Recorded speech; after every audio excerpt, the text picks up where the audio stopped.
नमस्कार दोस्तों, मैं Dharmendra Verma online study with DK में आपका बहुत-बहुत स्वागत करता हूं। जैसा कि आप सभी को पता है कि यहाँ पर रीट चाहे फर्स्ट हो या फिर सेकंड, दोनों की तैयारी करवाई जा रही है। जैसे कि आज का जो वीडियो है वो आपका रीट फर्स्ट के लिए भी है और सेकंड के लिए भी है। इसमें क्या खास है तो बाल विकास में आज हम व्यक्तित्व, पर्सनैलिटी शब्द को आपको पहले समझाएँगे, यानी कि पहले टॉपिक आपका क्लियर करेंगे, उसके बाद इसमें टॉप 100 प्रश्न आपको बताएँगे। हर एक छोटी से छोटी, बड़ी से बड़ी चीज़ों के बारे में इस वीडियो के माध्यम से आपको बताया जाएगा। व्यक्तित्व से काफ़ी प्रश्न आपके रीट एग्ज़ाम में पूछे जाते हैं, तो 2011 से 22 तक जितने भी प्रश्न पूछे गए उनको भी इस वीडियो के माध्यम से इंक्लूड किया गया है, तो आपको स्किप नहीं करना है, पूरा वीडियो देखना है और थोड़ा बहुत भी यदि वीडियो पसंद आता है तो वीडियो को क्या कर देना है, आपको लाइक कर देना है, कमेंट कर देना है और चैनल को सब्सक्राइब कर देना है। ये वीडियो यदि आपने देख लिया तो मुझे नहीं लगता है कि दूसरा वीडियो व्यक्तित्व का आपको देखने की आवश्यकता होगी। इस प्रकार से इस वीडियो को रखा गया है। यहाँ पर टॉपिक और एमसीक्यू दोनों ही रखे गए हैं और आपके पीवाईक्यू यानी कि प्रीवियस ईयर पेपर के भी प्रश्न यहाँ पर रखे गए। तो सबसे पहले हम इसको समझेंगे, उसके बाद हम प्रश्नों की ओर चलेंगे। तो सबसे पहले व्यक्तित्व के बारे में जान लेते हैं। व्यक्तित्व को हम अंग्रेजी में क्या कहते हैं? पर्सनैलिटी कहते हैं, है ना? और हिंदी में क्या कहेंगे इसे? व्यक्तित्व कहते हैं। जो प्रश्न पूछा जाता है ये पूछा जाता है कि जो व्यक्तित्व शब्द है वो लैटिन भाषा के किस शब्द से लिया गया है? तो याद रखिएगा ये पर्सोना शब्द से लिया गया है। किस शब्द से?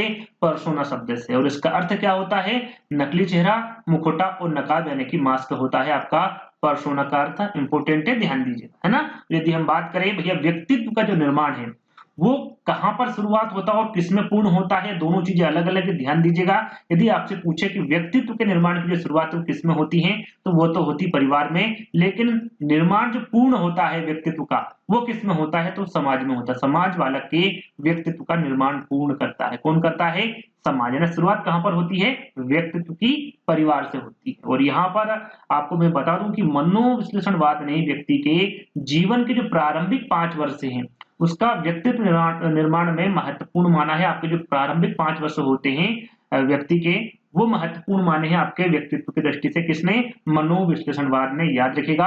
अब यहाँ पर हम जो महत्वपूर्ण परिभाषा है उनके बारे में जिक्र कर लेते हैं। किसने कौन सी परिभाषा दी है और सारी की सारी इंपॉर्टेंट है, आपको सारी चीजें अच्छे से कवर कर लेना है, याद कर लेना है। व्यक्तित्व व्यक्ति के गुणों का समन्वित रूप है। ये किसके द्वारा कहा गया? तो भैया ये गिलफोर्ड के द्वारा कहा गया। इनके द्वारा क्या गया? व्यक्तित्व क्या है? तो व्यक्ति के जो गुण होते हैं उनका जो समन्वित रूप है, गुणों के बारे में बात की जा रही है। भाई जो गुण होते हैं उसी को क्या कहा गया? गिलफोर्ड ने व्यक्तित्व कहा गया है। वो जिनकी विशेषताओं का संग्रह होता है वो व्यक्ति को व्यक्तित्व माना है किसके द्वारा? वुडवर्थ ने। यानी कि व्यक्ति की संपूर्ण विशेषताओं का जो संग्रह होता है उसे क्या कहा गया है? वुडवर्थ ने व्यक्तित्व कहा गया। यहाँ पर गुण याद रखने हैं और यहाँ पर आपको विशेषता याद रखनी है ना। हम जो कुछ करते हैं वही व्यक्तित्व है, यानी कि हमारे जीवन में जो भी घटनाएं होती हैं, जो भी हम करते हैं, वो सारी चीजें इंक्लूड कर दी गई। किसने? वाटसन ने। वाटसन का कहना है कि हम जो भी कुछ करते हैं वो सभी के सभी क्या है भैया? व्यक्तित्व है। बोरिंग के अनुसार इनका क्या कहना है कि वातावरण के साथ सामान्य एवं स्थायी समायोजन, इन दोनों का जो समायोजन है ये क्या है? इनका द्वारा कहा गया है कि ये व्यक्तित्व है। वैलेंटाइन का कहना है कि व्यक्ति क्या होता है भैया? सॉरी, व्यक्तित्व क्या होता है? जन्मजात एवं अर्जित प्रवृत्तियों का योग होता है। जन्मजात एवं अर्जित प्रवृत्तियों का योग किसके द्वारा कहा गया? तो ये वैलेंटाइन के अनुसार कहा गया है ना। चलिए 3 परिभाषा और देखेंगे, उसके बाद हम यहाँ पर इनके प्रकारों को यानी कि इनके कारकों के बारे में जानेंगे।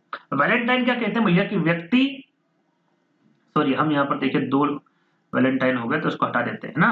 मन के अनुसार देखते हैं पहले। व्यक्तित्व एक व्यक्ति के व्यवहार के तरीकों, रुचियों, दृष्टिकोणों, क्षमताओं, योग्यताओं तथा अभिरुचियों का सबसे विशिष्ट संगठन है।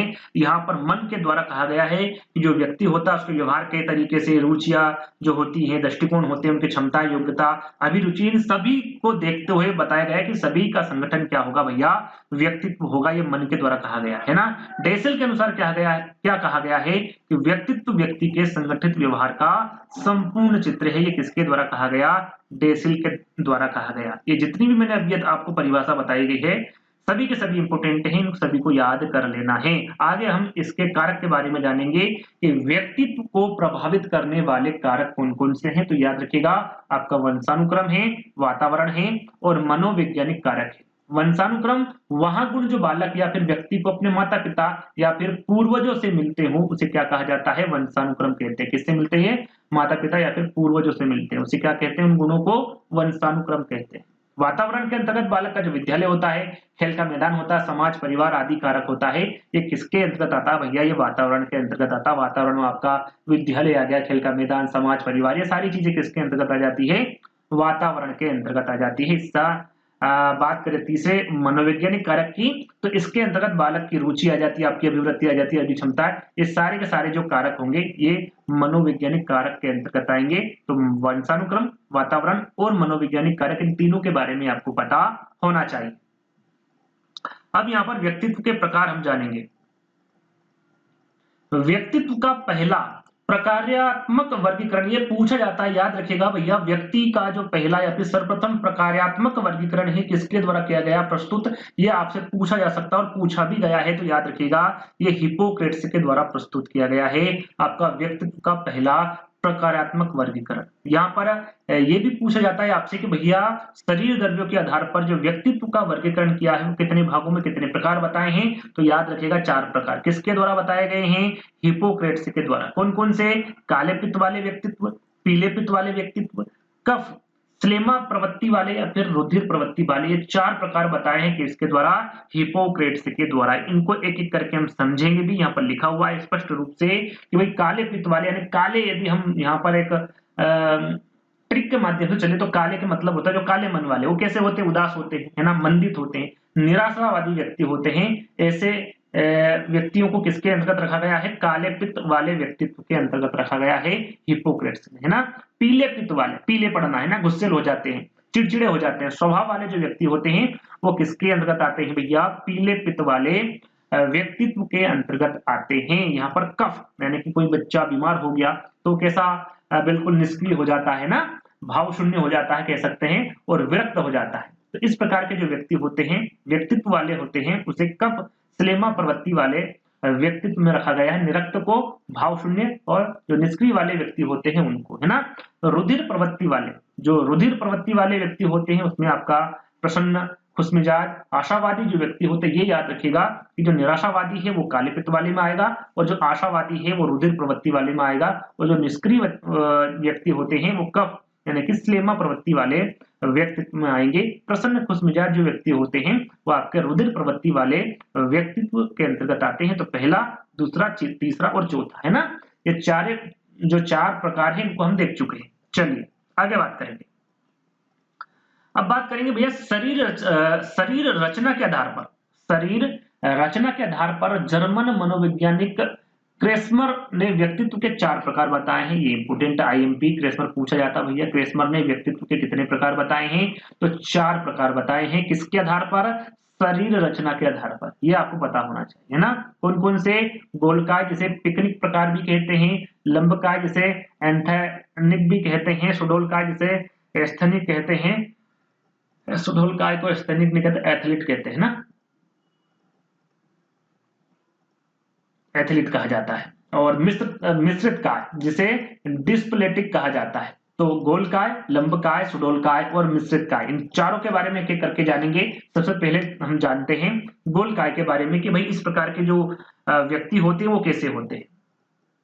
तो सबसे पहले बात करें गोलकाय की, जिसे पिकनिक प्रकार भी कहा जाता है। तो ऐसे व्यक्ति का कद जो होता है वो छोटा होता है, शरीर भारी होता है, मोटा होता है, गोलाकार एवं अधिक चर्बी वाला होता है। इस प्रकार का जो व्यक्ति होता है वो किसमें रखा गया भैया? क्रेस्मर ने गोलकाय यानी कि पिकनिक प्रकार में रखा है, क्योंकि ये हंसी मजाक करने वाले तथा घूमने फिरने वाले व्यक्ति होते हैं। सीधा सीधा आपसे ये भी पूछा जा सकता है कि हंसी मजाक करने वाले तथा घूमने फिरने वाले जो व्यक्ति होते हैं वो क्रेस्मर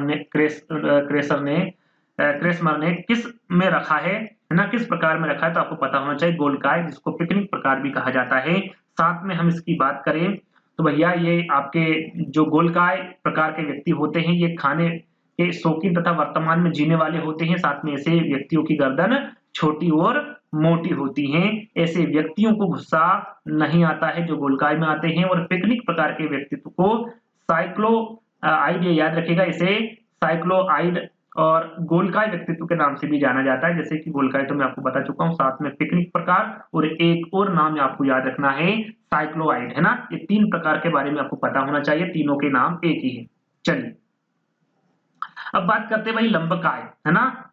लंबकाय के बारे में बात कर लेते हैं, जिसे एंथेनिक प्रकार कहा जाता है इंग्लिश में। और ऐसे व्यक्ति का जो शरीर होता है वो दुबला पतला होता है। जैसे कि हमने गोलकाय के बारे में जाना, भैया ऐसे व्यक्ति का जो कद होता है वो छोटा, शरीर भारी होता है, मोटा होता है ना, वो गोलकाय में आता है। लेकिन जिसका शरीर दुबला पतला होता है वे कमजोर और चिड़चिड़े स्वभाव वाले होते हैं। लंबकाय यानी कि लंबा, एक तरह से जो लंबा व्यक्ति होता है वो कैसा होता है, दुबला और पतला होता है। गोल जो व्यक्ति होता है वो हमेशा मोटा होता है, ताजा होता है ना।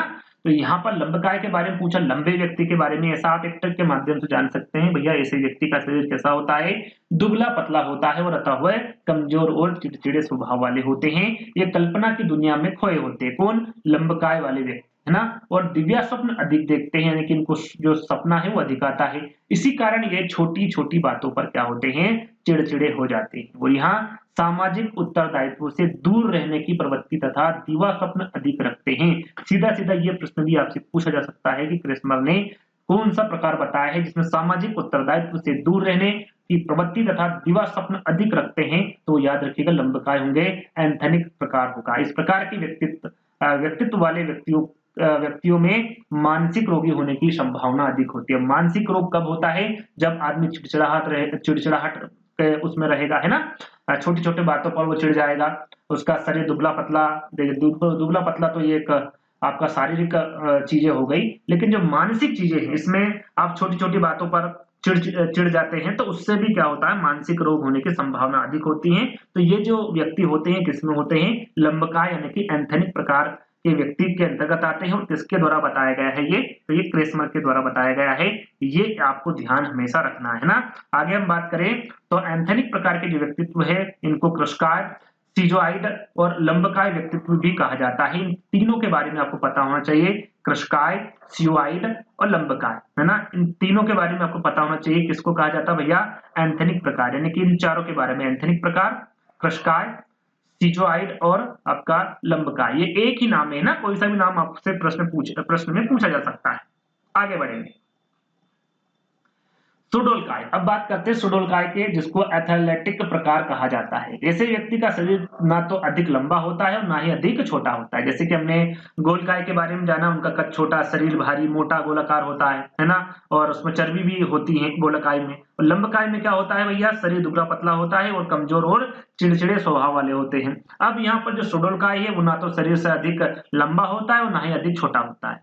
इनका जो शरीर होता है वो कैसा होता है, मजबूत होता है, ताकतवर होता है, बलवान होता है, सुडोलकाय होता है। यानी कि सुडोलकाय से आप याद रख सकते हैं। यहाँ पर जो जिम वगैरह जाते हैं वो कैसे सुडोल हो जाते हैं ना, उनकी बॉडी सुडोल हो जाती है। तो उससे भी आप यहाँ पर याद रख सकते हैं कि जो जिम वगैरह जाते हैं वो कैसे होते हैं, उनका शरीर मजबूत होता है, ताकतवर होता है, बलवान होता है, सुडोलकाय होता है ना। क्योंकि इनका स्वयं के क्रोध पर नियंत्रण होता है। और यहाँ सामाजिक प्रवृत्ति के होते हैं। कैसे होते हैं ये, सामाजिक प्रवृत्ति के कौन होते हैं, तो सुडोलकाय यानी कि एथलेटिक प्रकार के व्यक्ति होते हैं। और ये ना तो ज्यादा चंचल होते हैं और ना ही ज्यादा उदासीन होते हैं। ऐसे व्यक्ति बदलती हुई परिस्थिति के साथ आसानी से स्वयं को बदल लेते हैं, यानी कि जैसी परिस्थिति वैसा बदलाव, है ना। अर्थात ये समायोजित हो जाते हैं। और इसी कारण ये इन्हें सामाजिक प्रतिष्ठा काफी मिलती है। किसको मिलती है सामाजिक प्रतिष्ठा भैया, सुडोलकाय यानी कि एथलेट प्रकार के व्यक्तित्व को मिलती है। एथलेटिक प्रकार के व्यक्तित्व को क्या कहा जाता है, तो पुष्टकाय व्यक्तित्व और सुडोलकाय व्यक्तित्व भी कहा जाता है। तो इन दोनों तीनों के नाम आपको पता होने चाहिए।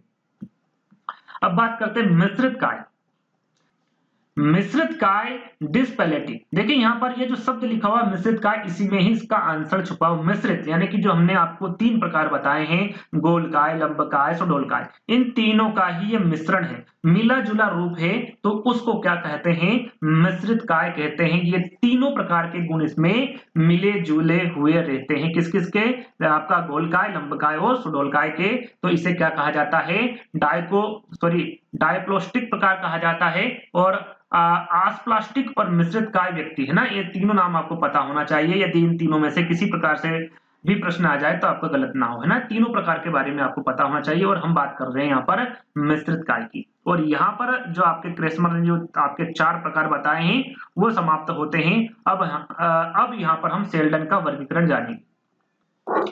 सेल्डन ने शरीर रचना के आधार पर व्यक्तित्व के कितने प्रकार बताए भैया, तीन प्रकार बताए। कितने, तीन प्रकार। अभी हमने क्रेस्मर के प्रकार जाने थे चार प्रकार, उन्हीं के मिलते जुलते प्रकार इनके द्वारा बताए गए हैं। तो यहाँ पर जो मैंने वहां पर समझा दिया है वो चीजें यहाँ पर इंक्लूड नहीं की है, वो मैं आपको यहाँ पर सीधे सीधे बता दूंगा, है ना। तो यहाँ पर देखिए ये याद रखिएगा कि शरीर रचना के आधार पर व्यक्तित्व के जो प्रकार बताए तीन, वो किसके द्वारा बताए गए, सेल्डन के। गोलाकार जिसको एंडोमॉर्फी कहते हैं, आयताकार जिसे मेसोमॉर्फी कहते हैं, लंबाकार जिसे एंटोमॉर्फी कहते हैं, है ना। पहले एक एक करके जानेंगे। जैसे गोलाकार, हमने आपको वहां पर गोलकाय यानी कि पिकनिक प्रकार के बारे में बताया था, उसी का मिलता जुलता रूप है गोलकार, जिसको एंडोमॉर्फी भी कहते हैं, है ना। इस प्रकार के व्यक्तित्व के स्वभाव को सेल्डन ने विसरोटोनिया कहा गया है। ये आपको याद रखना है, यहाँ पर किसके द्वारा विसरोटोनिया कहा गया है, तो सेल्डन के द्वारा कहा गया है व्यक्तित्व के स्वभाव को। ये आपको पता होना चाहिए। जो गोलकाय के बारे में अभी मैंने आपको बताया कि जो हमने अभी आपको गोलकाय यानी कि पिकनिक प्रकार बताया है, उसी का ये मिलता जुलता रूप है आपका एंडोमॉर्फी, है ना। आयताकार की हम बात करें तो जो हमने दूसरा जो एथलेटिक जो तीसरा प्रकार बताया था, सॉरी सुडोलकाय, उसका मिलता जुलता रूप है आपका आयताकार यानी कि मेसोमॉर्फी। सेल्डन द्वारा वर्गीकृत यह प्रकार क्रेसमर के एथलेटिक प्रकार से मिलता जुलता है, जो कि हम आपको बता चुका हूं। उसमें हमने स्वास्थ्य, जोखिम, बहादुरी, कार्य करने वाले जो प्रवृत्ति के लोग हैं उनके बारे में आपको बताया था। और इस प्रकार के जो व्यक्ति का स्वभाव है उसे सेल्डन ने क्या कहा है, सेमोटोटोनिया कहा है। याद रखिएगा, सेमोटोटोनिया किसके द्वारा कहा गया है व्यक्ति के स्वभाव को, तो ये सेल्डन के द्वारा कहा गया। किसको कहा गया है, आयताकार मेसोमॉर्फी को कहा गया है। लंबाकार की हम बात करें तो सेल्डन द्वारा जो वर्गीकृत यहाँ प्रकार क्रेसमर ने एंथेनिक प्रकार, जो एंथेनिक प्रकार यानी कि लंबकाय के बारे में हमने आपको बताया था, उसका ही ये मिलता जुलता रूप है ना। और इसमें आपका कुशाग्र बुद्धि आ जाएगी, कलात्मक लोगों से कम मिलना जुलना, अर्थात जो अंतर्मुखी व्यक्तित्व होते हैं वो किसके अंतर्गत आते हैं, लंबकाय यानी कि एंटोमॉर्फी के अंतर्गत आते हैं। चलिए आगे बात करेंगे। और इस प्रकार के व्यक्ति का जो स्वभाव है सेल्डन ने सेरिब्रोटोनिया कहा है। क्या कहा है, सेरिब्रोटोनिया कहा है। गोलाकार एंडोमॉर्फी को क्या कहा है, तो उसको विसरोटोनिया कहा है। आयताकार मेसोमॉर्फिया को क्या कहा गया है, व्यक्ति के स्वभाव को सेल्डन ने सीमोटोनिया कहा है। और लंबकाय के अंतर्गत स्वभाव को, व्यक्ति के स्वभाव को क्या कहा गया है, सेरिब्रोटोनिया कहा गया है। तो आपको पता होना चाहिए, है ना। चलिए आगे बढ़ेंगे। मनोवैज्ञानिक गुणों के आधार पर जुंग, जिसे युंग भी कहा जाता है ना, जुंग और युंग बात एक ही है। ये व्यक्तित्व को कितने भागों में बांटा है इन्होंने, दो भागों में, है ना। ये भी इंपॉर्टेंट है। मनोवैज्ञानिक गुणों के आधार पर सीधा सीधा पूछा जा सकता है, मनोवैज्ञानिक गुणों के आधार पर व्यक्तित्व को दो भागों में किसने बांटा है, तो वो जुंग द्वारा यानी कि युंग द्वारा बांटा गया है। दो भाग कौन कौन से, एक होता है अंतर्मुखी और दूसरा होता है बहिर्मुखी। जो यहाँ पर लिखा हुआ है इनको एक एक करके समझाएंगे। इनके द्वारा उभयमुखी भी बताया गया है, लेकिन इनके द्वारा नहीं बताया गया है, इनके जो शिष्य थे उनके द्वारा बताया गया है। उसके बारे में भी हम आपसे चर्चा करेंगे। तो अंतर्मुखी की हम बात करें तो उसमें ऐसे व्यक्ति आते हैं जो संकुची होते हैं, लज्जाशील होते हैं, एकांत प्रिय होते हैं। ऐसे व्यक्ति दूसरों से मिलना जुलना पसंद नहीं करते हैं, इनकी दोस्ती सीमित लोगों से होती हैं। ऐसे व्यक्ति किस प्रकार के होते हैं, अंतर्मुखी व्यक्ति होते हैं। संकोची, लज्जाशील, एकांत प्रिय, ये किस प्रकार के व्यक्ति के अंतर्गत आते हैं, ऐसा प्रश्न में पूछा जाता है तो आपको पता होना चाहिए। ऐसे व्यक्ति अंतर्मुखी होते हैं, है ना, जो दूसरों से मिलना जुलना कम पसंद करते हैं, दोस्ती उनकी सीमित लोगों से होती है। स्वार्थी होते हैं ये, है ना, अपनी वस्तुओं के प्रति सजग होते हैं, जल्दी घबराने वाले होते हैं, आत्मकेंद्री होते हैं, अध्ययनशील होते हैं, है ना, आत्मचिंतक होते हैं और तथ्यपूर्ण चिंतन और निराशावादी, ये इंपोर्टेंट है। निराशावादी के अंतर्गत कौन आएगा, आपका अंतर्मुखी आएगा। और आपका आशावादी आपका बहिर्मुखी हो जाएगा, जिसके बारे में हम आगे बात करेंगे। रूढ़िवादी, रूढ़िवादी का मतलब होता है पुराने रीति रिवाजों का पालन करने वाला होता है तथा असामाजिक प्रवृत्ति के होते हैं, यानी कि समाज में इनका ज्यादा उठना बैठना नहीं होता है। इस प्रकार के व्यक्ति कैसे होते हैं, आपका अंतर्मुखी होते हैं। साथ में कुछ एक लाइन और लिखी यहाँ पर, रचनाकार, गणितज्ञ, वैज्ञानिक, दार्शनिक व लेखक बनने के लिए यहाँ उचित व्यक्तित्व है। यानी कि इस प्रकार के जो व्यक्ति होते हैं वो चाहे तो रचनाकार, गणितज्ञ, वैज्ञानिक, दार्शनिक व लेखक बनने के लिए ये उचित होते हैं। कौन से व्यक्तित्व वाले, अंतर्मुखी व्यक्तित्व वाले, है ना, याद रखेगा। बहिर्मुखी व्यक्ति की हम बात करें तो ऐसे व्यक्ति व्यवहार कुशल होते हैं, चिंता मुक्त होते हैं, हंसमुख होते हैं, सामाजिक होते हैं, मानवीय संबंधों से भरा हुआ होता है, आशावादी होता है, साहसिक होता है, भयमुक्त होता है, आक्रामक तथा लोकप्रिय होता है। जो नेगेटिव व्यक्ति होता है वो तो ये सीधे सीधे समझिए, जो नेगेटिव व्यक्ति होता है वो अंतर्मुखी में चला जाएगा और जो पॉजिटिव व्यक्ति होता है वो बहिर्मुखी में जाएगा। सिर्फ आपको इतना समझ लेना है तो आप यहाँ पर किसी भी प्रकार से प्रश्न को गलत नहीं करेंगे। और बहिर्मुखी व्यक्तित्व वाले जो व्यक्ति होते हैं मित्र मंडली में रहने वाले होते हैं और अंतर्मुखी वाले नहीं होते हैं, वो एकांत प्रिय होते हैं, दूसरों की मदद करने वाले होते हैं, सामाजिक कार्यों में भाग लेने वाले होते हैं, खुश मिजाज प्रवृत्ति के लोग होते हैं आपके बहिर्मुखी व्यक्तित्व वाले व्यक्ति, है ना। अच्छा शिक्षक, इस प्रकार की जो व्यक्ति होते हैं वो अच्छा शिक्षक बन जाता है, अच्छा नेता, अच्छा व्यापारी, अच्छा वकील व क्रांतिकारी बनने के लिए ये उचित व्यक्तित्व होता है जिसमें बहिर्मुखी के गुण होते हैं। चाहे तो वो अच्छा शिक्षक बन सकता है, अच्छा नेता, अच्छा व्यापारी या फिर अच्छा वकील, है ना। क्रांतिकारी भी वो बन सकता है, ये व्यक्तित्व उचित होगा उसके लिए, है ना। तो दो आपको मैंने बता दिए। अब जो तीसरा मैं बताऊंगा, एक और यहाँ पर पॉइंट है कि एक सृजनशील बालक का व्यक्तित्व कैसा होता है, बहिर्मुखी होता है, याद रखिएगा। यहाँ पर पूछ ले कि सृजनशील बालक का व्यक्तित्व कैसा होता है, तो आपको पता होना चाहिए बहिर्मुखी होता है ना। जैसे कि अभी मैंने आपको बताया कि इनके द्वारा कितने प्रकार बताए हैं, 2 प्रकार। किनके द्वारा भैया, 2 प्रकार किनके द्वारा बताए हैं, युंग, है ना, इसको जुंग भी कहते हैं। लेकिन इनके बताने के बाद इनके शिष्यों ने कहा कि समाज में कुछ लोग ऐसे भी होते हैं जिनमें दोनों ही प्रकारों के लक्षण होते हैं, यानी कि उनमें आपका बहिर्मुखी भी होता है और उभयमुखी भी होता है। तो इस प्रकार के जो व्यक्तित्व होते हैं उनको किस में रखा गया है, उनको उभयमुखी व्यक्तित्व कहा गया है। इस प्रकार के जो व्यक्ति होते हैं उसमें कुछ गुण अंतर्मुखी का होता है और कुछ गुण आपके किसका होता है, बहिर्मुखी व्यक्तित्व का होता है। दोनों मिला जुला होता है और समायोजित एवं उचित व्यक्तित्व दर्शाने के लिए यह उचित व्यक्तित्व होता है। कौन सा, उभयमुखी का। तो ये इनके शिष्यों द्वारा बताया गया है ना। तो ये तीसरा होगा आपका उभयमुखी। चलिए आगे बढ़ेंगे। आइजैक ने व्यक्तित्व के कितने प्रकार बताए, सीधा सीधा आपसे पूछे तो याद होना चाहिए, 4 प्रकार बताए हैं। एक आपका अंतर्मुखी जिसके बारे में हम चर्चा कर चुके हैं, एक होता है बहिर्मुखी जिसके बारे में आपको बता चुके हैं, तीसरा है स्वयं विरोधी जिसे न्यूरोटिक भी कहा जाता है।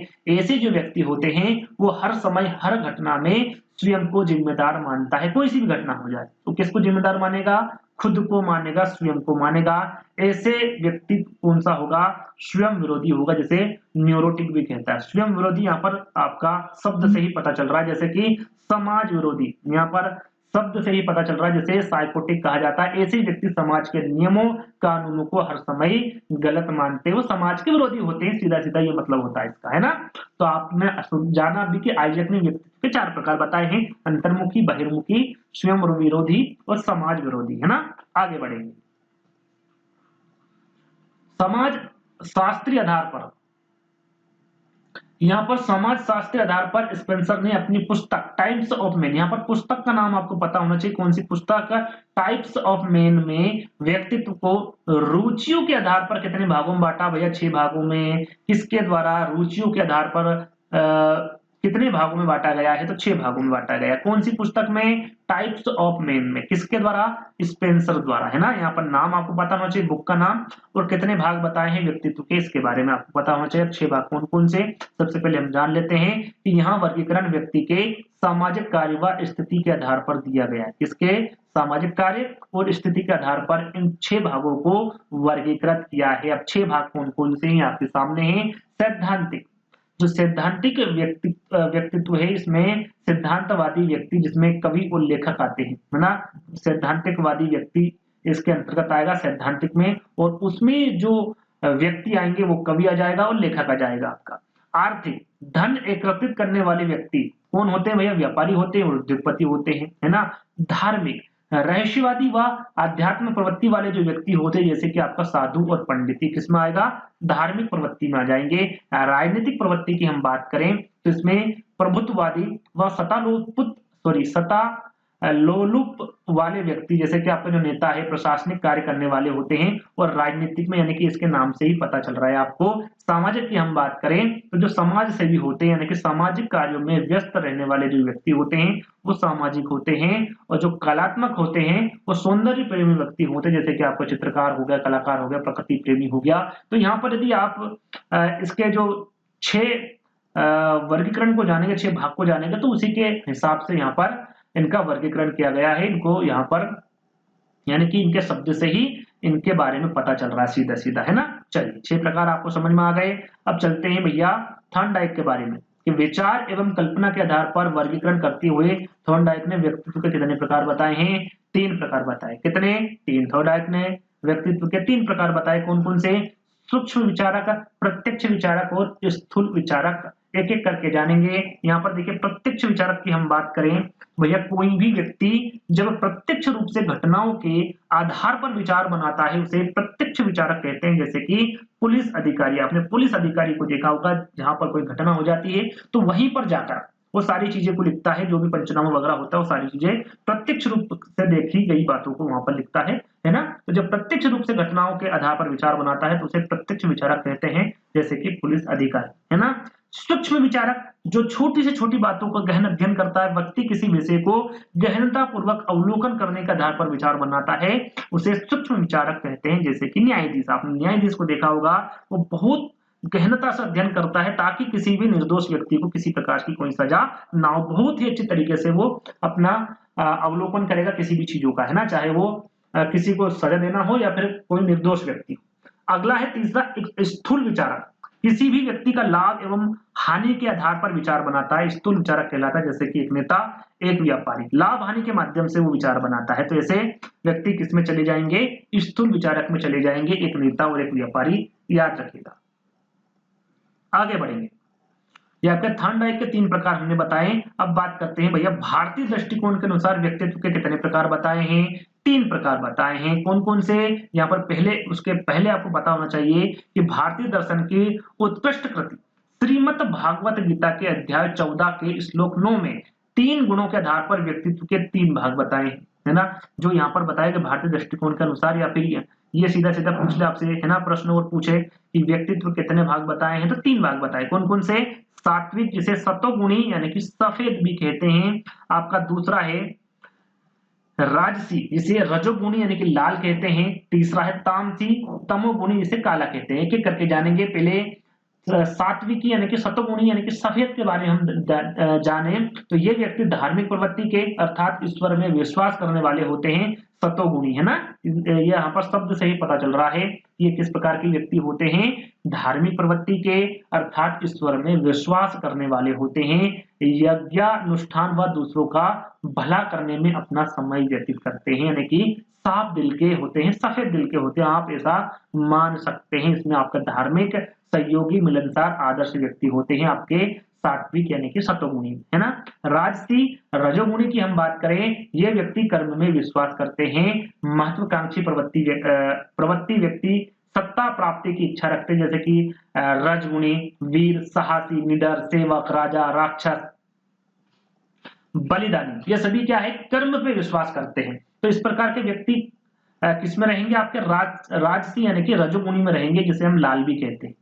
तामसी यानी कि तमोगुणी जिसको हम काला कहते हैं, ये व्यक्ति जो होते हैं ये सुख प्राप्ति में विश्वास रखते हैं, ये आलस्य की प्रवृत्ति वाले होते हैं, ये अमानवीय व्यवहार से युक्त होते हैं, जिसे आलसी कहते हैं। जिस प्रकार के व्यक्ति होते हैं वो आलसी होते हैं, अंधकार प्रिय होते हैं, झगड़ालू होते हैं, असामाजिक प्रकृति के जो व्यक्ति होते हैं वो तामसी तमोगुणी यानी कि काला होते हैं, यानी काला दिल, है ना, सफेद दिल, लाल दिल। तो इनसे आप इन प्रश्नों को इनको याद कर सकते हैं ना, इन गुणों को, या कह सकते हैं इन वर्गीकरणों को। चलिए आगे बढ़ेंगे।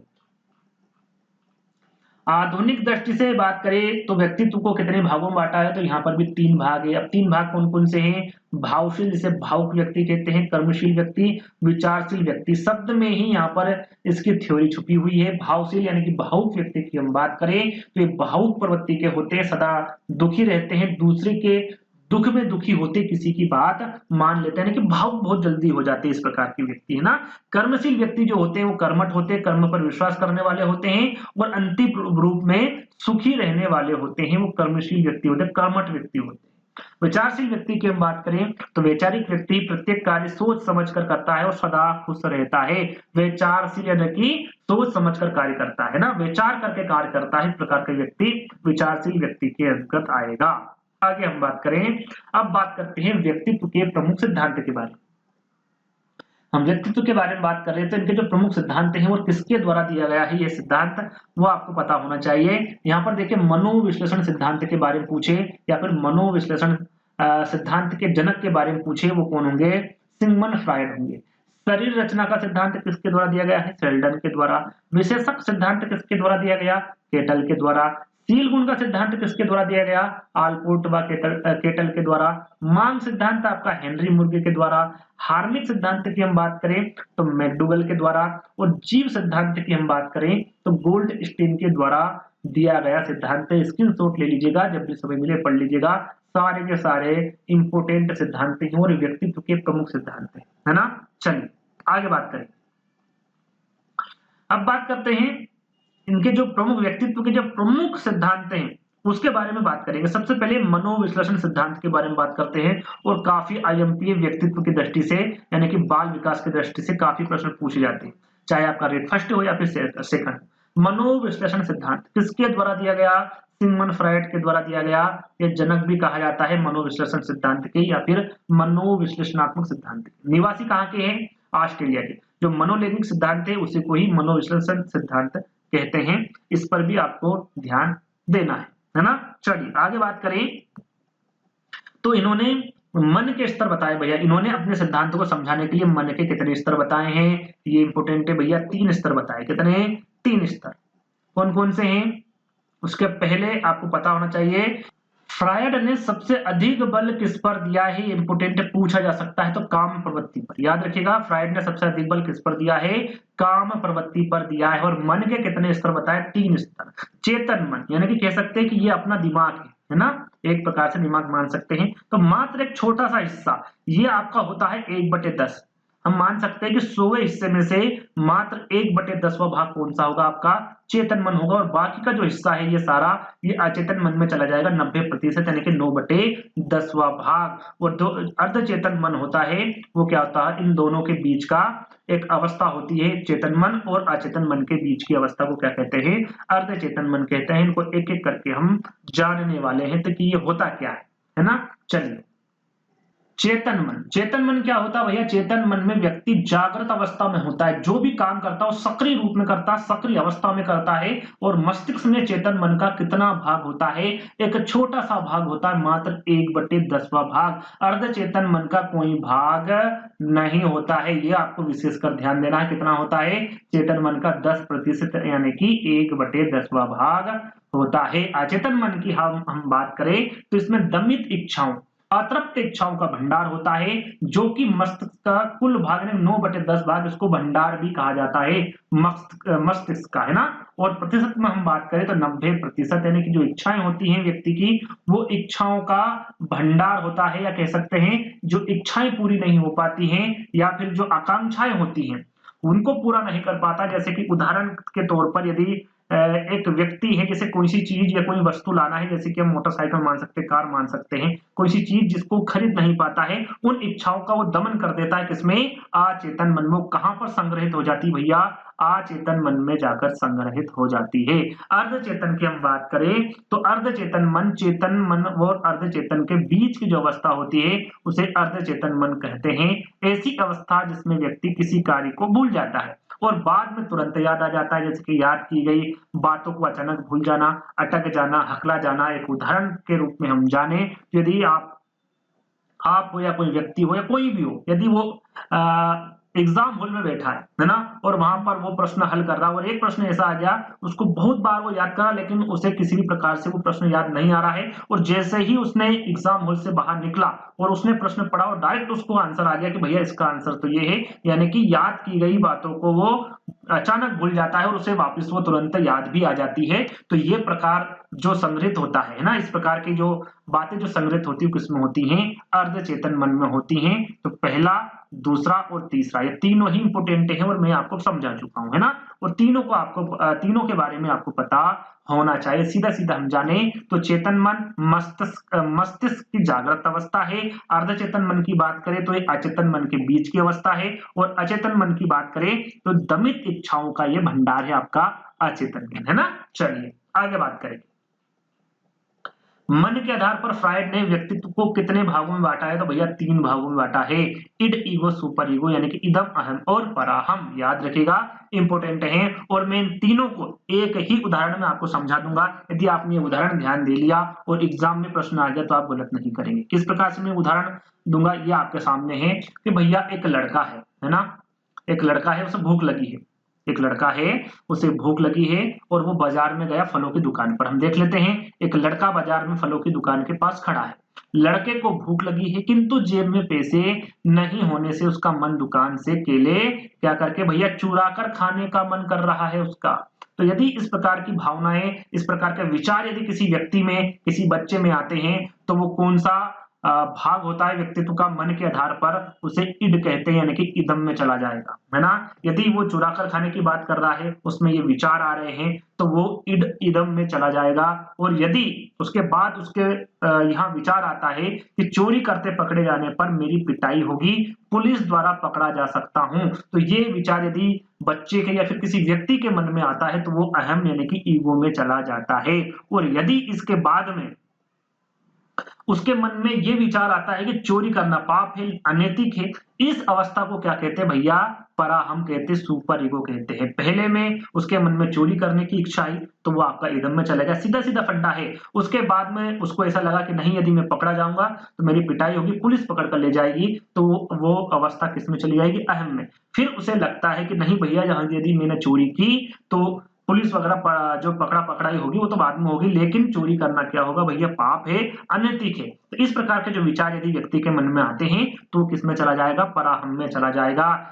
तो आप समझ गए होंगे, इस उदाहरण के माध्यम से एक एक करके इनके बारे में हम जानेंगे भी। चलिए, तो यहाँ पर आप देख सकते हैं, सबसे पहले जानेंगे इदम, यानी जब एक व्यक्ति की शारीरिक इच्छाएं इतनी प्रबल हो जाती है कि उसके मानसिक स्तर द्वारा नियंत्रित नहीं हो पा रही है, तो ऐसी स्थिति को क्या कहते हैं, इदम कहते हैं। शारीरिक इच्छाएं, जैसे कि मैंने एक उदाहरण आपको दिया था कि भैया उस लड़के को भूख लगी थी, क्या लगी थी, भूख लगी थी, तो वो क्या करना चाह रहा था, वहां पर चोरी करना चाह रहा था, यानी कि उसकी शारीरिक इच्छाएं इतनी प्रबल है, उसे भूख लगी हुई है, उसके पास पैसे नहीं है, तो उसने चोरी करने की सोची, यानी कि उसकी मानसिक स्तर द्वारा नियंत्रित नहीं कर पा रहा है उसके शारीरिक इच्छाओं को, वो इतनी प्रबल है। तो इस प्रकार के जो व्यक्ति होते हैं वो इदम में चले जाते हैं, उसकी मनोशारीरिक स्थिति को क्या कहते हैं, इदम कहते हैं। उसे तुरंत यानी कि तत्काल आनंद चाहिए, संतुष्टि उसे प्राप्त होना चाहिए तत्काल में। तो इस प्रकार के जो व्यक्ति होते हैं वो आपके इदम यानी कि इड होते हैं। ये जन्मजात होता है, बचपन में इसे इदम, बचपन में इदम ज्यादा होता है। याद रखिएगा, किसमें इदम ज्यादा होता है, सीधा सीधा प्रश्न पूछा जाता है, तो ये बचपन में होता है। इसमें उचित अनुचित का कोई ज्ञान नहीं होता, उसे आनंद प्राप्त करना है, उसे संतुष्टि प्राप्त करना है तो वो करेगा, उसे अनुचित उचित का कोई ज्ञान नहीं होता है। और इसमें मुख्य रूप से व्यक्ति की जो मूल वासनाएं होती हैं, जो प्रवृत्तियां होती हैं, जो दमित इच्छाएं होती हैं, वो जागृत होती है ना, वो इसमें आती हैं। और इदम किसी भी तरह का तनाव सहन नहीं कर सकता, जो उसको अच्छा लगता है वो वही करता है। कौन सा, इदम, है ना। बिना किसी बाधा या फिर इंतजार के उसको तत्काल आनंद चाहिए, सुख व संतुष्टि प्राप्त करना चाहता है इड वाला व्यक्ति या फिर इदम वाला व्यक्ति, है ना। और यह अवस्था इच्छाओं और कामनाओं को जन्म देती है, इसलिए से इच्छाओं की जननी कहा जाता है। इच्छाओं की जननी किसे कहा जाता है, तो इदम को कहा जाता है। इसके अंतर्गत व्यक्ति का अचेतन मन कार्य करता है, इसलिए इसे अचेतन मन का राजा कहा जाता है। इसमें कौन सा मन कार्य करेगा भैया, अचेतन मन। जो इच्छाएं जागृत होती है, जो आकांक्षाएं जागृत होती है, वो किसमें स्टोर होती हैं, किसमें इसकी दमन होती है, तो अचेतन मन में होती है। और वही इच्छाओं की पूर्ति करना चाहता है, जो चला जाता है आपका इदम में। और अचेतन मन का ये क्या होता है, राजा होता है इदम, ये आपको याद रखना है। और इदम को कौन सी प्रवृत्ति कहा गया है, तो राक्षसी प्रवृत्ति कहा गया है। उसे अनुचित उचित का कोई भी वो उसका कोई भी मतलब नहीं होता है कि उचित कर रहा है कि अनुचित कर रहा है ना, क्योंकि आपराधिक प्रवृत्ति के लोगों में इदम अधिक होता है। इसी कारण ऐसे व्यक्ति को क्या कहा जाता है, कुसमायोजित भी कहा जाता है। ये सुखवादी सिद्धांत पर आधारित होता है, उसे किसी प्रकार से भी सुख प्राप्त करना है, वो किसी भी स्थिति में, है ना। इदम की प्रधानता वाले लोग अमर्यादित होते हैं, अनैतिक होते हैं, असामाजिक होते हैं। उसे किसी प्रकार की किसी भी प्रकार से किसी की भी चिंता नहीं होती है, वो इदम में होते हैं, इदम वाले व्यक्ति होते हैं ना। अब बात करते हैं हम यहाँ पर एक और देख लेते हैं। इनको नैतिक मूल्यों, समाज और दूसरे लोगों की कोई परवाह नहीं होती, जो कि मैं आपको बता चुका हूं। अब बात करते हैं अहम यानी कि ईगो की।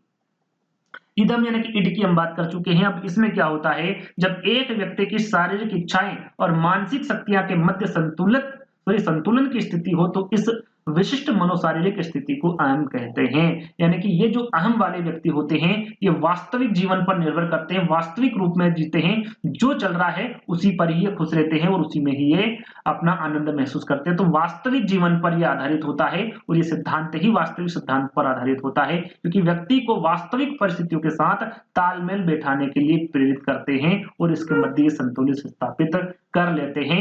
अहम आंशिक रूप से चेतन एवं आंशिक रूप से अचेतन में कार्य करता है। यानी कि जैसे कि मैंने आपको उदाहरण दिया था, उसके मन में ये विचार तो आया कि मैं ये चोरी कर लूं, लेकिन उसके बाद उसको ऐसा भी लगा कि मैं यदि ऐसा करता हूं तो मुझे या तो मैं पकड़ा जाऊंगा या फिर मुझे पुलिस पकड़ लेगी, और उस स्थिति में उसे क्या लगेगा, डर लगेगा। यानी कि वहां पर वो संतुलित स्थापित करेगा कि मुझे आगे क्या करना है ना। तो यहाँ इड व सुपर ईगो दोनों पर नियंत्रित स्थापित करने का कार्य करता है।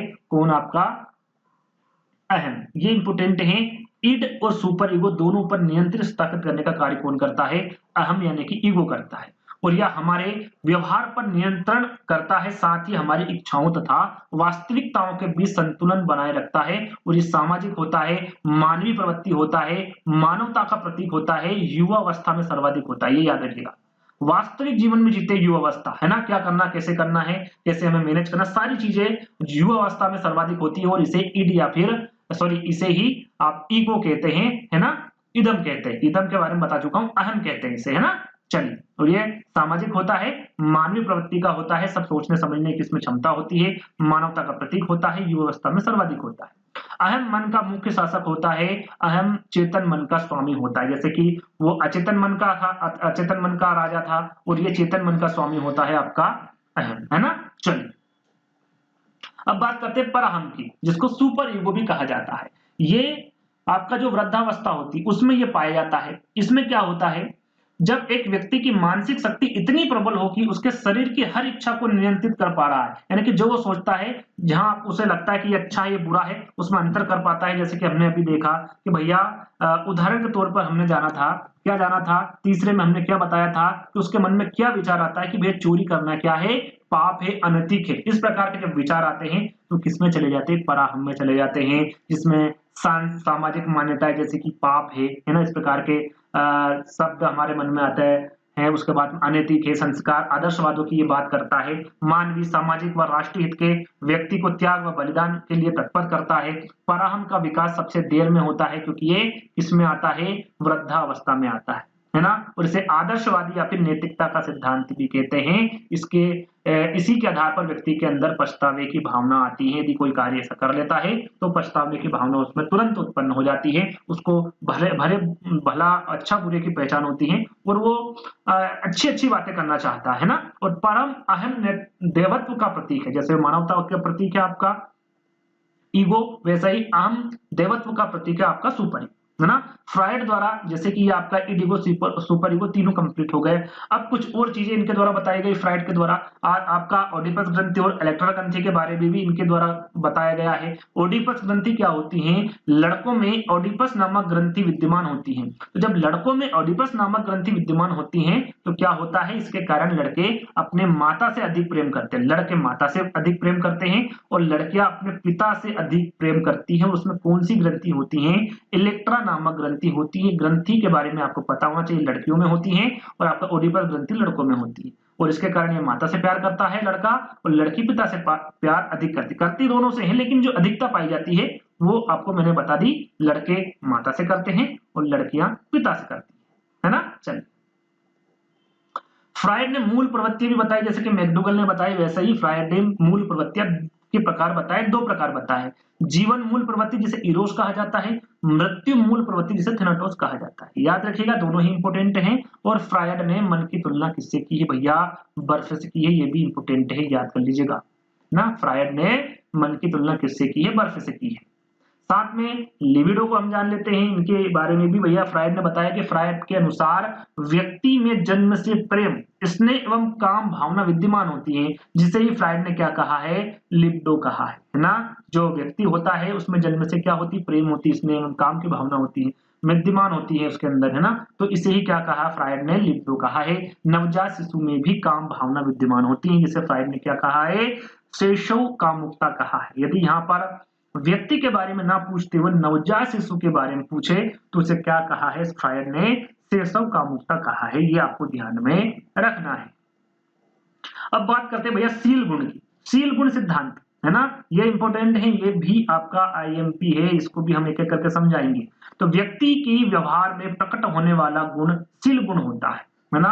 जैसे कि अलग अलग मनोवैज्ञानिकों ने व्यक्तित्व को अलग अलग भागों में अलग अलग प्रकार से बताया है, वैसे ही आपके जो आलपोर्ट है या फिर केटल है, उन्होंने सील गुण बताए हैं। जो गुण है उसको किस में बांट दिया, इन्होंने गुण सील गुण में बांट दिया है। अलग अलग चीजें इनके द्वारा बताई गई है, तो वो हम एक एक करके जानेंगे।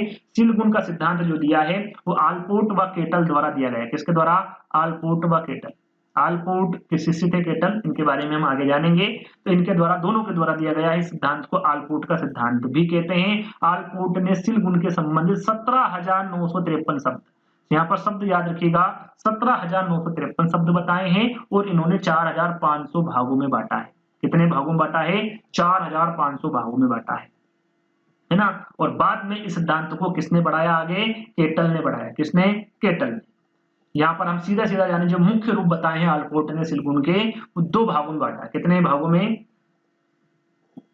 सॉरी, आलपोर्ट ने सील गुण के मुख्य दो भाग बताए। एक तो बताया सामान्य सील गुण और दूसरा बताया व्यक्तिगत सील गुण। अब इसमें व्यक्तिगत सील गुण के भी इनके द्वारा प्रकार बताए गए हैं, वो भी आपको पता होना चाहिए। भाई आलपोर्ट ने व्यक्तित्व प्रवृत्ति या फिर जो व्यक्तित्व सील गुण है, इसके 3 भाग बताए हैं। यदि आलपोर्ट ने सील गुण के कितने प्रकार बताए, सीधा सीधे पूछ रहा, 2 प्रकार बताए। आलपोर्ट ने व्यक्तित्व प्रवृत्ति या फिर व्यक्तित्व सील गुण के कितने प्रकार बताए, ये पूछे तो 3 गुण बताए। कौन कौन से, मुख्य सील गुण जिसे कार्डिनल प्रवृत्ति या फिर सील गुण कहा जाता है, केंद्रीय सील गुण, और तीसरा है गौण सील गुण या फिर द्वितीयक सील गुण, है ना। 3 प्रकार के इनके द्वारा व्यक्तित्व प्रवृत्ति सील गुण बताए गए हैं, जिनके बारे में हाँ, इनके बारे में नहीं बताया है ना, इनके डिटेल मैंने नहीं दी है, ये आपको सिर्फ इतना सा याद कर लेना है ना। चलिए केटल के बारे में हम जाने, तो केटल ने 2 प्रकार के सील गुण बताए। कितने, 2 प्रकार के सील गुण बताए केटल ने। कौन सा, सतही सील गुण और मूल सील गुण। जैसे कि आपका आलपोर्ट ने बताया 2 गुण, सामान्य सील गुण और व्यक्तिगत सील गुण, वैसे ही केटल ने भी 2 ही प्रकार बताए हैं, लेकिन इनके द्वारा बताए गए सील गुण अलग है, सतही सील गुण और मूल सील गुण, है ना। दोनों के बारे में आपको पता होना चाहिए। सभी के स्क्रीनशॉट ले लीजिएगा, जब भी आपको समझ मिले पढ़ लीजिएगा। जो आईएमपी है वो ये है भैया कि 16 व्यक्तित्व कारक प्रणाली, यानी कि 16 पीएफ यानी कि 16 पीएफ का जो निर्माण है किसके द्वारा किया गया, ये काफी बार पूछा गया है। और आंसर आपका क्या होगा भैया, केटल ने। केटल ने 16 व्यक्तित्व कारक प्रश्नावली यानी कि 16 पीएफ का निर्माण किया, जैसे प्रश्नावली में उन्होंने व्यक्तित्व के कितने सील गुण बताए हैं, तो 16 सील गुण बताए। किसमें, प्रश्नावली में। याद रखिएगा किसके द्वारा, केटल द्वारा। कौन सा निर्माण किया है, 16 पीएफ का निर्माण किया है, 16 व्यक्तित्व कारक प्रश्नावली का निर्माण इनके द्वारा किया गया है। अब 16 सील गुण आपके सामने हैं। अमूर्तता, आशंका, प्रभुत्व, संवेगात्मक स्थिरता, आजीविका, परिवर्तन के लिए खुलापन, पूर्णतावाद, विशेषाधिकार, तर्क, नियम चेतना, आत्मनिर्भरता, संवेदनशीलता, सामाजिक साहस, तनाव, सतर्कता और गर्मजोशी। ये 16 प्रकार बताए हैं इनके द्वारा, आपके केटल द्वारा 16 सील गुण बताए गए हैं इनके द्वारा, है ना। चलिए आगे बढ़ेंगे। अब बात करते हैं भैया व्यक्तित्व मापन की विधियां। अब व्यक्तित्व मापन की विधियों में 2 प्रकार की होती है, एक होती है प्रक्षेपी विधियां और एक होती है अप्रक्षेपी विधियां। पहले प्रक्षेपी विधियों के बारे में हम बात करें, और जैसा कि मुझे लगता है आपको इनके बारे में पता होगा, तो यहाँ पर हम जानते हैं भैया, पहला है रोरसा परीक्षण, इसे आईबीटी भी कहा जाता है। किसके द्वारा दिया गया, हरमन रोरसा के द्वारा दिया गया। बाल अंतर्बोध परीक्षण, इसको सीएटी कहा जाता है, लियोपोल्ड बेलक द्वारा दिया गया। एक एक करके इनको समझाऊंगा भी, है ना। सबसे पहले इनको देख लेते हैं हम कि कौन कौन से प्रक्षेपी विधियां होती हैं। प्रासंगिक अंतर्बोध परीक्षण टीएटी, जिसे मार्गन एवं मूरे द्वारा दिया गया। वाक्य या फिर कहानी पूर्ति परीक्षण एससीटी, पाइन तथा टेडलर द्वारा दिया गया। शब्द साहचर्य परीक्षण आपका गाल्टन द्वारा दिया गया सन 1879 में। खेल व नाट्य विधि मोरिनो ने, है ना। ये जो आपके 6 प्रकार हैं, इनको एक एक करके हम जानेंगे, तो याद रखिएगा 4 प्रकार इनमें मैं समझाऊंगा आपको, पहला, दूसरा, तीसरा और चौथा, है ना। 5 और 6 का आपको सिर्फ ये याद रखना, शब्द साहचर्य परीक्षण किसके द्वारा दिया गया, कब दिया गया, और खेल व नाट्य विधि किसके द्वारा दिया गया। ये सिर्फ दोनों चीजें आपको याद रखना है, बाकी 4 मैं आपको बता दूंगा। सबसे पहले हम इन विधियों के बारे में बात कर लेते हैं। जैसे प्रक्षेपी विधि मैंने आपको बता दी, अब बात करते हैं अप्रक्षेपी विधियों के बारे में। इसमें आपकी आत्मनिष्ठ, व्यक्तिनिष्ठ विधियां आ जाती है, वस्तुनिष्ठ विधियां, मनोविश्लेषणात्मक विधियां, इनमें भी प्रमुख विधियां हैं। इनमें भी क्या है भैया, प्रमुख विधियां हैं जो एक एक करके हम जानेंगे। सबसे पहले आत्मनिष्ठ, जिसको व्यक्तिनिष्ठ विधियां भी कहते हैं। इसमें कौन कौन सी विधियां आती हैं? आत्मकथा विधि, जीवन व्रत, जिसे व्यक्ति इतिहास विधि। इसकी एक शॉर्ट ट्रिक मैं जल्दी ही लेने वाला हूं, यानी कि 1-2 दिन में इसकी शॉर्ट ट्रिक भी आपके सामने आ जाएगी। इन विधियों के बारे में आसान भाषा में मैं आपको समझाने वाला हूं, है ना। तीसरा है आपका प्रश्नावली विधि और चौथा है साक्षात्कार विधि। ये चारों विधियां किसके अंतर्गत आएगी भैया? आत्मनिष्ठ, व्यक्तिनिष्ठ विधियों के अंतर्गत आएगी। अब बात करते हैं वस्तुनिष्ठ विधियों के बारे में। इसके अंतर्गत आपका निरीक्षण विधि, समाजमिति विधि, निर्धारण मापनी विधि, जिसे मापदंड मूल्यांकन भी कहा जाता है, परिस्थिति परीक्षण, शारीरिक परीक्षण और निष्पादन परीक्षण। ये 6 प्रकार की जो विधियां हैं किसके अंतर्गत आएगी भैया? वस्तुनिष्ठ विधियों के अंतर्गत आएगी। आगे एक एक करके समझाऊंगा। मनोविश्लेषणात्मक विधि के बारे में हम जाने तो मुक्त साहचर्य विधि और स्वप्न विश्लेषण विधि, है ना। ये जो 2 प्रकार की विधियां हैं किसके अंतर्गत आएगी? मनोविश्लेषणात्मक विधियों के अंतर्गत आएगी, मुक्त साहचर्य विधि और स्वप्न विश्लेषण विधि, है ना। चलिए अब इनको एक एक करके हम देखते हैं। सबसे पहले आईबीटी, टीएटी, सीएटी, एससीटी परीक्षण के बारे में हम जानेंगे। सबसे पहले आईबीटी यानी कि इंक बोर्ड टेस्ट, यानी कि रोसा स्याही धब्बा परीक्षण, है ना। इसको स्याही धब्बा परीक्षण भी सीधा सीधा आपसे पूछा जा सकता है। किसके द्वारा दिया गया भैया? हरमन रोसा इसके प्रतिपादक है। इसमें क्या होता है? तो इस परीक्षण में 10 कार्ड पर स्याही के धब्बे बने होते हैं। कितने कार्ड में? सीधा सीधा पूछा जा सकता है कि स्याही धब्बा परीक्षण यानी कि रोसा स्याही धब्बा परीक्षण में कितने कार्ड होते हैं? तो 10 कार्ड होते हैं। ये आपको विशेषकर ध्यान देना है, जिसमें 5 कार्ड पर काले और सफेद, बाकी 5 पर विभिन्न रंग के धब्बे होते हैं। यानी कि पहले 5 कार्ड पर काले और सफेद कलर के जो धब्बे बने होते हैं, और बाकी के जो 5 रंग बचे हुए, सॉरी 5 आपके कार्ड बचे हुए हैं, उसमें क्या होता है? विभिन्न रंग के धब्बे बने होते हैं और बालक को आकृति दिखाकर उनके बारे में पूछा जाता है। और इसमें बालक के क्रियात्मक, भावात्मक और संज्ञानात्मक परीक्षण किए जाते हैं। क्या किए जाते हैं? इसमें क्रियात्मक, भावात्मक और संज्ञानात्मक परीक्षण किए जाते हैं। अब बात करते हैं सीएटी, है ना, बाल अंतर्बोध परीक्षण। इसके प्रतिपादक कौन है? Leopold baler. कब किया था? 1948 में इसका प्रतिपादन किया था। विकास में योगदान किसका था? डॉक्टर अर्नेस्ट क्रिस का। यदि पूछे कि भैया बाल अंतर्बोध परीक्षण में विकास में किसने योगदान दिया? लियोपोल्ड बेलर का, तो डॉक्टर अर्नेस्ट क्रिस के द्वारा। इसमें भी कार्ड की संख्या कितनी होती है? 10 होती है। कितनी होती है?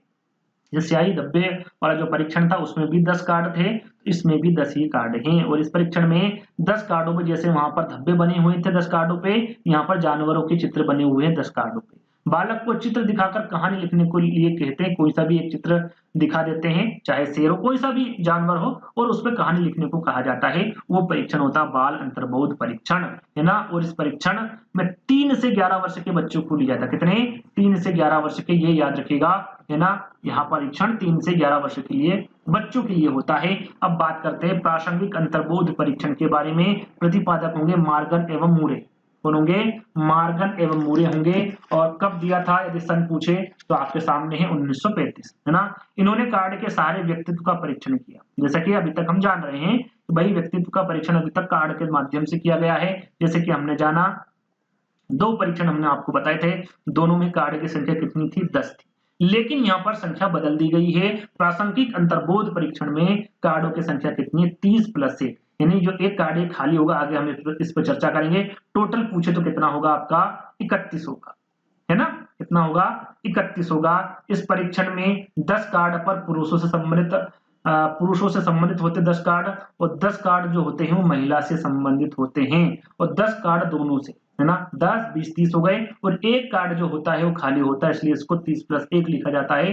टोटल 31 होते हैं। और इसमें बालकों को चित्र दिखाकर कहानी लिखने को कहा जाता है। कम से कम 10 कार्ड पर कहानी लिखवाई जाती है। कितने कार्ड पर? 10 कार्ड पर। और इसका जो प्रयोग है ये 14 वर्ष से अधिक बालकों पर होता है। और टीएटी का भारतीयकरण किसके द्वारा किया गया था? ये भी पूछा जाता है, तो याद रखिएगा उमा चौधरी के द्वारा किया जाता है ना, किया गया था, सॉरी। अब बात करते हैं वाक्य या फिर कहानी परीक्षण। कहानी पूर्ति परीक्षण ASCT, इसका निर्माण जो किया भैया पाइन तथा टेडलर ने किया था। कब किया था? 1930 में। यहाँ पर निर्माणकारी कौन है, इनके बारे में आपको पता होना चाहिए। इसमें क्या होता है, तो इस विधि द्वारा कुछ अधूरे अक्षरों को पूरा करने को कहा जाता है।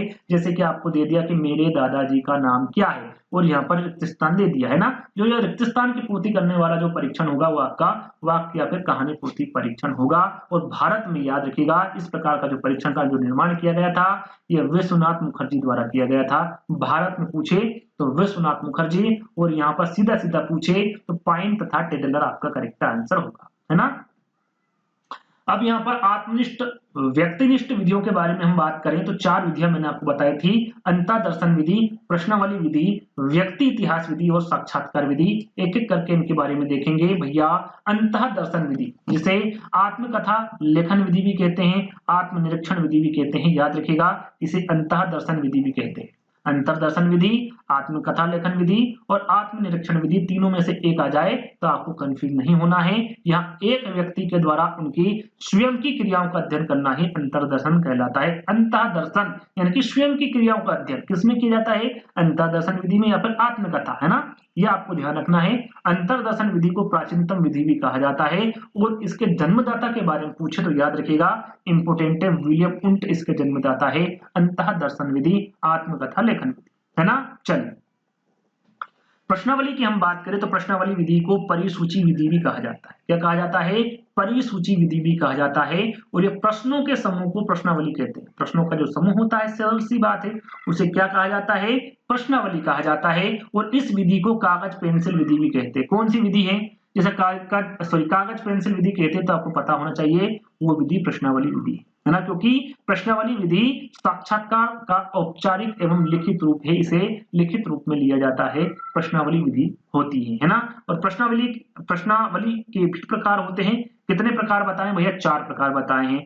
बंद प्रश्नावली, जिसे प्रतिबंधित प्रश्नावली कहते हैं, खुली प्रश्नावली, सचित्र प्रश्नावली और मिश्रित प्रश्नावली, ये 4 प्रकार होते हैं प्रश्नावली के। बंद प्रश्नावली में क्या होता है? इस प्रश्नावली में जो उत्तर होता है वो हाँ या फिर ना में देना होता है, बस हाँ और ना बोला जाता है, चाहे तो हाँ करिए या फिर ना करिए।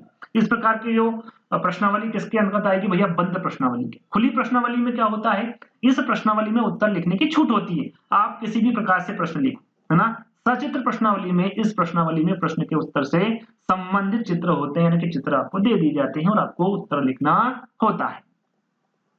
मिश्रित प्रश्नावली में, इस प्रश्नावली में उपरोक्त तीनों प्रकार के प्रश्नों का मिश्रण होता है। किसी भी प्रकार से प्रश्न आपसे पूछे जा सकते हैं। ये 4 प्रकार की होती प्रश्नावली, याद रखिएगा, है ना। अब बात करते हैं जीवन व्रत विधि, व्यक्ति इतिहास विधि, जिसको जीवन इतिहास विधि भी कहा जाता है, जिसे जीवन गाथा विधि के नाम से भी जाना जाता है। केस स्टडी मेथड, है ना। इस विधि में व्यक्ति के व्यवहार का अध्ययन करने के लिए जन्म से लेकर वर्तमान समय तक के संपूर्ण व्यवहार का अध्ययन करते हैं। केस जीवन व्रत विधि, यानी कि जो जीवन आपका चल रहा है, जन्म से अभी तक जो चल रहा है वर्तमान में, उसका अध्ययन किया जाता है आपका किसमें? जीवन व्रत विधि में, व्यक्ति इतिहास विधि में। इस विधि के जन्मदाता के बारे में पूछे तो वो टाइडमैन होंगे। कौन होंगे भैया? टाइडमैन होंगे, याद रखिएगा। इसमें चोरी करने वाले, झूठ बोलने वाले, स्कूल से भाग जाने वाले एवं बाल अपराधी बालकों के व्यवहार का अध्ययन करने के लिए यहाँ सर्वश्रेष्ठ विधि, यानी कि इनका यहाँ पर इसमें अध्ययन होता है। कब से कब तक? जब से वो पैदा हुआ है और वर्तमान जो स्थिति में है वो कितने साल भी हो सकता है, 8, 10, 15, 20, 50, है ना। और वहां तक का अध्ययन किया जाता है। और यह विधि निदानात्मक विधियों में सर्वश्रेष्ठ विधि है। उसका निदान किया जाता है, जन्म से लेकर अभी तक इसने क्या किया, किस प्रकार से किया, तो उसको समझते हैं पहले और उसका फिर निदान किया जाता है ना। चलिए साक्षात्कार विधि क्या भैया? इंटरव्यू मेथड के बारे में यहाँ पर बात की जा रही है। इस विधि की शुरुआत अमेरिका से हुई है। साक्षात्कार अर्थ होता है आंतरिक अवलोकन करना, मतलब आपसी वार्तालाप करना, इंटरव्यू देना, आपस में बातें करना, जिसमें कम से कम 2 व्यक्तियों का आमने सामना होना आवश्यक है। यहाँ व्यक्तित्व मापन की क्या है भैया? सर्वाधिक लोकप्रिय विधि क्या कहते हैं? व्यक्तित्व मापन की सर्वाधिक लोकप्रिय विधि कौन सी होगी? आपकी साक्षात्कार विधि, इंटरव्यू विधि होगी, इंटरव्यू मेथड होगी। इस विधि में प्रश्न व समय सीमा निश्चित होती है। इसमें साक्षात्कार विधि, याद रखिएगा, इसमें जो समय सीमा होती है वो निश्चित होती है, प्रश्न की भी, है ना, प्रश्न व समय सीमा दोनों। साक्षात्कार विधि में साक्षात्कार करता हुआ साक्षात्कारदाता के मध्य वार्तालाप होता है। एक तो होता साक्षात्कारकर्ता, एक होता साक्षात्कारदाता। ये प्रश्न पूछता है, इस प्रश्न का आंसर देता है ना। ये सारी चीजें होती है इसमें। साक्षात्कार भी भाई दो प्रकार के होते हैं, एक होता नियंत्रित और एक होता अनियंत्रित। नियंत्रित को औपचारिक साक्षात्कार भी कहते हैं। इसमें आपका जो साक्षात्कार में प्रश्न पूर्व निर्धारित होता है, यानी कि पहले से ही प्रश्नों के बारे में पता होता है। लेकिन जो अनियंत्रित यानी कि अनौपचारिक साक्षात्कार होता है, इसमें साक्षात्कार में प्रश्न पूर्व निर्धारित नहीं होते हैं। क्या नहीं होते हैं? प्रश्न किसी प्रकार से निर्धारित नहीं होते हैं पहले से। अब बात करते हैं वस्तुनिष्ठ विधियों के बारे में, जिसमें मैंने आपको 5 विधियां बताई थी। निरीक्षण विधि, निर्धारण मापनी विधि, समाजमिति विधि, निष्पादन परीक्षण विधि और पारिस्थितिकी परीक्षण विधि। अब इन 5 विधियों को हम एक एक करके जानेंगे। सबसे पहले निरीक्षण विधि के बारे में जान लेते हैं, जिसे बहिर्दर्शन विधि भी कहा जाता है ना। और इस विधि में ऑब्जर्वेशन मेथड इसको कहा जाता है। ऑब्जर्वेशन है ना, ऑब्जर्व में रखा जाता है। इस विधि में व्यक्ति के व्यवहार का भिन्न भिन्न परिस्थिति में अध्ययन करके निष्कर्ष निकाला जाता है, उसको देखा जाता, परखा जाता है। ऑब्जर्वेशन में उसको रखा जाता है। उसके बाद उसकी स्थिति के माध्यम से ही, परिस्थिति के माध्यम से ही उसका अध्ययन करके उसका निष्कर्ष इसमें निकाला जाता है। इसे बहिर्दर्शन विधि भी कहा जाता है और इस विधि को अवलोकन या फिर निरीक्षण के नाम से भी जाना जाता है। इस विधि के जनक के बारे में पूछे, इंपोर्टेंट विधि है वाटसन होंगे। इस विधि के जनक कौन होंगे? जेबी वाटसन होंगे। इस विधि के द्वारा पागल व्यक्ति जो होते हैं, जानवर एवं छोटे बच्चों के व्यवहार का अध्ययन किया जाता है, उनको ऑब्जर्वेशन में रखा जाता है और उनकी स्थिति देखकर उनका अध्ययन करके, उनके जो भी वो करते अध्ययन करके उनका जो निष्कर्ष निकाला जाता है उनका, है ना। उनके जैसे कि अभी हमने जाना कि भैया प्रश्नावली के 2 प्रकार होते हैं, वैसे ही निरीक्षण विधि के भी कितने प्रकार होते हैं? 2 होते हैं, घोषित होता है और अघोषित। घोषित को औपचारिक निरीक्षण कहते हैं। इसमें व्यक्ति को पूर्व सूचना प्रदान की जाती है, यानी कि उसको पहले ही बता दिया जाता है। और अघोषित यानी कि जो अनौपचारिक निरीक्षण होता है, इसमें व्यक्ति को पूर्व सूचना नहीं दी जाती है, उस पर ऐसे ही निगरानी रखकर उसका ऑब्जर्वेशन किया जाता है ना। अब बात करते हैं दूसरी विधि की, निर्धारण मापनी विधि, जो मापदंड मूल्यांकन, जैसे कर्म निर्धारण मापनी विधि भी कहते हैं, है ना। रेटिंग स्केल इसको कहते हैं। निर्धारण मापनी वह विधि है जो व्यक्ति के गुणों का अनुमान लगाने के लिए होती है और यहाँ व्यक्तित्व का व्यक्तिगत ढंग से अध्ययन करती है। व्यक्ति का जो गुण होता है उसका ये अनुमान लगाती है ना। उसके प्रवर्तक के बारे में पूछे तो इसके प्रवर्तक होंगे थ्रस्टन। इंपोर्टेंट विधि है, याद रखिएगा। तीसरी विधि है समाजमिति विधि। इस विधि में व्यक्ति के समाज से संबंधित लोगों से राय लेकर निष्कर्ष निकाला जाता है ना। इसमें क्या होता है भैया? इसमें इस विधि के द्वारा व्यक्ति के बारे में समाज के व्यक्तियों से सामाजिक जीवन से संबंधित कुछ प्रश्न पूछे जाते हैं और उस व्यक्ति के बारे में पता लगाया जाता है। उस मिति को क्या कहते हैं? उस विधि को कहते हैं समाज मिति विधि, है ना। इसके प्रवर्तक के बारे में पूछा जाए तो मोरेनो इसके प्रवर्तक होंगे समाज मिति विधि के। इंपोर्टेंट विधि है, याद रखिएगा। निष्पादन परीक्षण, इस विधि का प्रयोग ईमानदारी का गुण मापने हेतु किया जाता है। भाई कोई से जो व्यक्ति है उसमें ईमानदारी है या नहीं, इसका जो पता लगाया जाता है, कौन सी परीक्षण से लगाया जाता है, कौन सी विधि से लगाया जाता है? तो निष्पादन परीक्षण, है ना।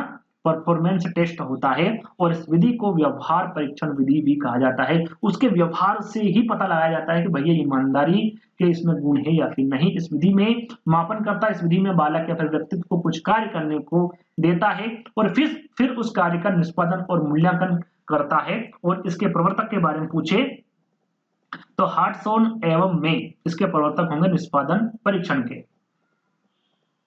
शारीरिक परीक्षण के बारे में हम जाने, है ना, फिजिकल टेस्ट के बारे में। तो भाई इस परीक्षण में व्यक्ति के शरीर के हाव भाव द्वारा व्यक्ति के व्यक्तित्व का पता लगाया जाता है। जैसे कि यहाँ पर शब्द में ही शारीरिक परीक्षण, है ना, उसके जो शरीर के हाव भाव होते हैं उसके माध्यम से ही उसका व्यक्तित्व का पता लगाया जाता है। जैसे कि नाखून कुतरना, आप देखते होंगे नाखून कुतर रहा, कोई पाँव हिलाता है तो उसका जो लो कॉन्फिडेंस होता है ये उसको दर्शाता है कि भैया ये अभी घबराया हुआ है। तो इस प्रकार से उस व्यक्ति का परीक्षण होता है और उस परीक्षण को क्या कहते हैं?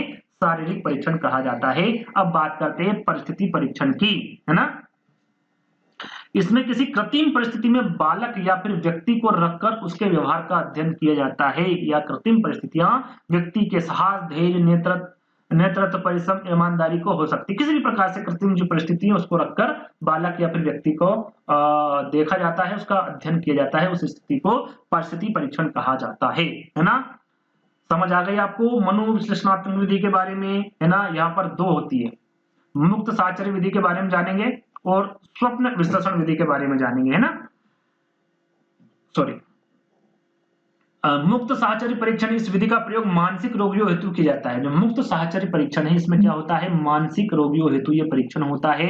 इस विधि में मनोचिकित्सक द्वारा सम्मोहित कर अर्धचेतन अवस्था यानी कि उसे, जैसे को अपनी भाषा में कहते हैं, उसे बेहोश कर दिया जाता है ना, अर्धचेतन अवस्था में लाया जाता है। फिर उसे क्या करते हैं, प्रश्न पूछते हैं जिसमें अंतर्गत अंतर्मन में छुपा भावना प्रकट होती है। जो सही है वही चीज है जो उसके मन में है वो बाहर आती है उसमें, है ना। कौन सी विधि होती है, मुक्त साहचर्य परीक्षण होता है। आपने देखा होगा अपन मूवी वगैरह देखते हैं कि ये वाला टेस्ट करवा दो तो उससे उसको बेहोश कर देते हैं। उसके बाद उससे पूछा जाता है तो जो उसके अंदर मन में है वो सारी चीजें बाहर आ जाती है, अंतर्मन में छुपी जो भावना है वो प्रकट हो जाती है। तो इस विधि के प्रवर्तक कौन होंगे, सिगमंड फ्रायड होंगे। इसका विकास किसके द्वारा किया गया भैया, विकास किया गया है आपका यूंग यानी कि जूंग के द्वारा।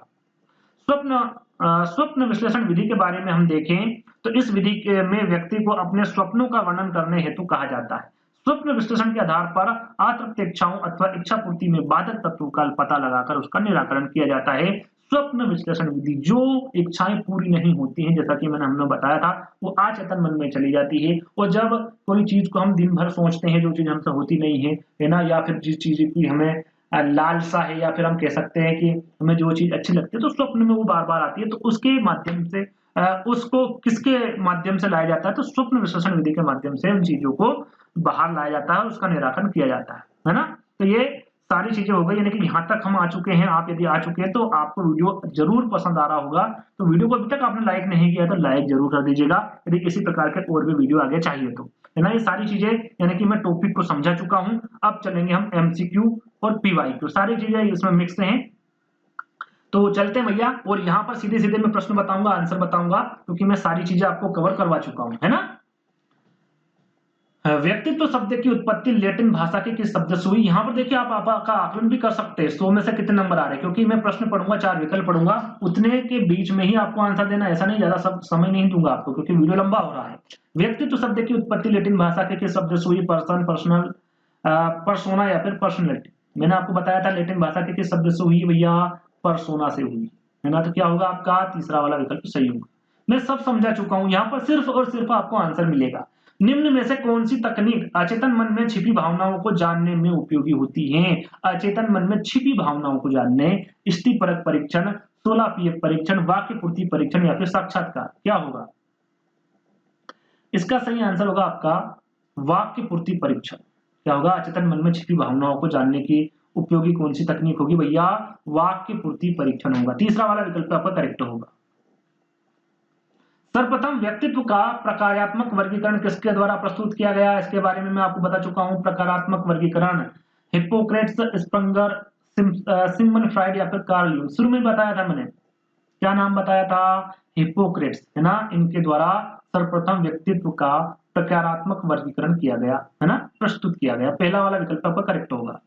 व्यक्तित्व को प्रभावित करने वाले कारक कौन से बताए थे मैंने, वंशानुक्रम, वातावरण, मनोवैज्ञानिक कारक या फिर उपरोक्त सभी। तो मैंने व्यक्तित्व को प्रभावित करने वाले कारक में वंशानुक्रम भी बताया था, वातावरण भी बताया था और मनोवैज्ञानिक कारक भी बताए थे, यानी कि उपरोक्त सभी आपका क्या होगा, करेक्ट आंसर होगा। प्रसन्न, खुशमिजाज, आशावादी व्यक्ति हिप्पोक्रेट्स के किस व्यक्तित्व में आते हैं। मैंने इनके बारे में आपको बताया था, एक एक करके सारी चीजें आपको क्लियर करी थी, समझाई थी। जिसमें प्रसन्न, खुशमिजाज, आशावादी के बारे में बताया था, वो काले पित्त वाले होते, पीले पित्त वाले, कफ श्लेषा प्रवृत्ति वाले या फिर रुधिर प्रवृत्ति वाले होते। काले मन के नहीं होंगे, पीले मन के नहीं होंगे, कफ यानी कि जो ऐसे ही कफ यानी कि निष्क्रिय होते हैं वो भी नहीं होंगे। क्या होंगे भैया, रुधिर प्रवृत्ति वाले होंगे, है ना। ये आपके प्रसन्न होंगे, खुशमिजाज होंगे, आशावादी होंगे, मैं आपको बता चुका हूं। तो आपका रुधिर प्रवृत्ति वाले होंगे। निराशावादी किसमें आ जाएंगे, आपके काले पित्त वाले में आएंगे, है ना। चलिए, एथलेटिक प्रकार के व्यक्तित्व को और क्या कहा जाता है, इसको क्या कहा जाता है, इसका दूसरा नाम क्या, ये पूछा गया है। पिकनिक प्रकार, पुष्टकाय, व्यक्तित्व कृष्टकाय या फिर डायक्लासिस्ट प्रकार, की सारी चीजें मैं आपको बता चुका हूं एक एक करके। क्या होगा 6 का आंसर। एथलेटिक प्रकार के व्यक्तित्व को क्या कहा जाता है भैया, पुष्टकाय व्यक्ति कहा जाता है, सुडोलकाय कहा जाता है ना। सुडोलकाय भी बताया था मैंने, पुष्टकाय व्यक्ति भी बताया था, है ना। तो ये किसका, इसका आंसर क्या होगा आपका, बी वाला होगा। रूढ़िवादी तथा असामाजिक प्रवृत्ति के होते हैं भैया, वो अंतर्मुखी वाले होते हैं, बहिर्मुखी या बहिर्मुखी या फिर इनमें से कोई नहीं। रूढ़िवादी तथा असामाजिक प्रवृत्ति के बारे में मैंने आपको बताया था, कौन से होंगे, अंतःमुखी होंगे, है ना। जो सामाजिक होते हैं वो बहिर्मुखी होते हैं, जो असामाजिक प्रवृत्ति वाले होते हैं वो अंतर्मुखी होते हैं ना। चलिए, विचार एवं कल्पना के आधार पर वर्गीकरण करते हुए थार्नडायक ने व्यक्तित्व के कितने प्रकार बताए? 2, 3, 4, 5। क्या बताया था मैंने? क्या बताया था? 3 प्रकार बताए थे मैंने आपको, है ना। कितने? 3 प्रकार। कौन कौन से? कमेंट्स के माध्यम से जल्दी बताइए फटाफट। कितने प्रकार बताए थे? 3। कौन कौन से? बताइए जल्दी से। मनोविश्लेषण सिद्धांत के प्रवर्तक के बारे में मैंने आपसे पूछा था, सिगमंड फ्रायड। बताया था आपको मैंने सेल्डन, हेनरी मुर्ग या फिर मैकडूगल। सभी को बताया, सरल सा प्रश्न ही। मनोविश्लेषण सिद्धांत किसके द्वारा दिया गया भैया? सिगमंड फ्रायड द्वारा दिया गया। यहाँ किसने कहा है कि व्यक्ति की संपूर्ण विशेषताओं का समग्र रूप ही व्यक्तित्व है? बोरिंग, गिलफोर्ड, वुडवर्थ या फिर वाटसन। किसके द्वारा कहा गया? व्यक्ति की संपूर्ण विशेषताओं का समग्र रूप ही व्यक्तित्व है। मैंने बहुत सारी आपको परिभाषाएं बताई थी, 8-10, उसमें से एक परिभाषा पूछी गई है। क्या होगा सही आंसर? तो भैया गिलफोर्ड के द्वारा कहा गया है कि विशेषता, संपूर्ण विशेषताओं के बारे में बताया था मैंने आपको, है ना। विशेषताओं का समग्र रूप, है ना, किसके द्वारा व्यक्तित्व बताया गया है? तो गिलफोर्ड के द्वारा बताया गया। चलिए, फ्रायड ने मन के कितने स्तर बताए हैं? 2, 3, 4 या फिर 6? फ्रायड ने मन के कितने स्तर बताए हैं? मैंने क्या बताया था आपको? 3, चेतन, अचेतन और अर्धचेतन। मस्तिष्क में कुल भाग का 1/10 भाग 10% किस मन का होता है? चेतन मन, अर्धचेतन मन, अचेतन मन या फिर इनमें से कोई नहीं। क्या बताया था भैया मैंने?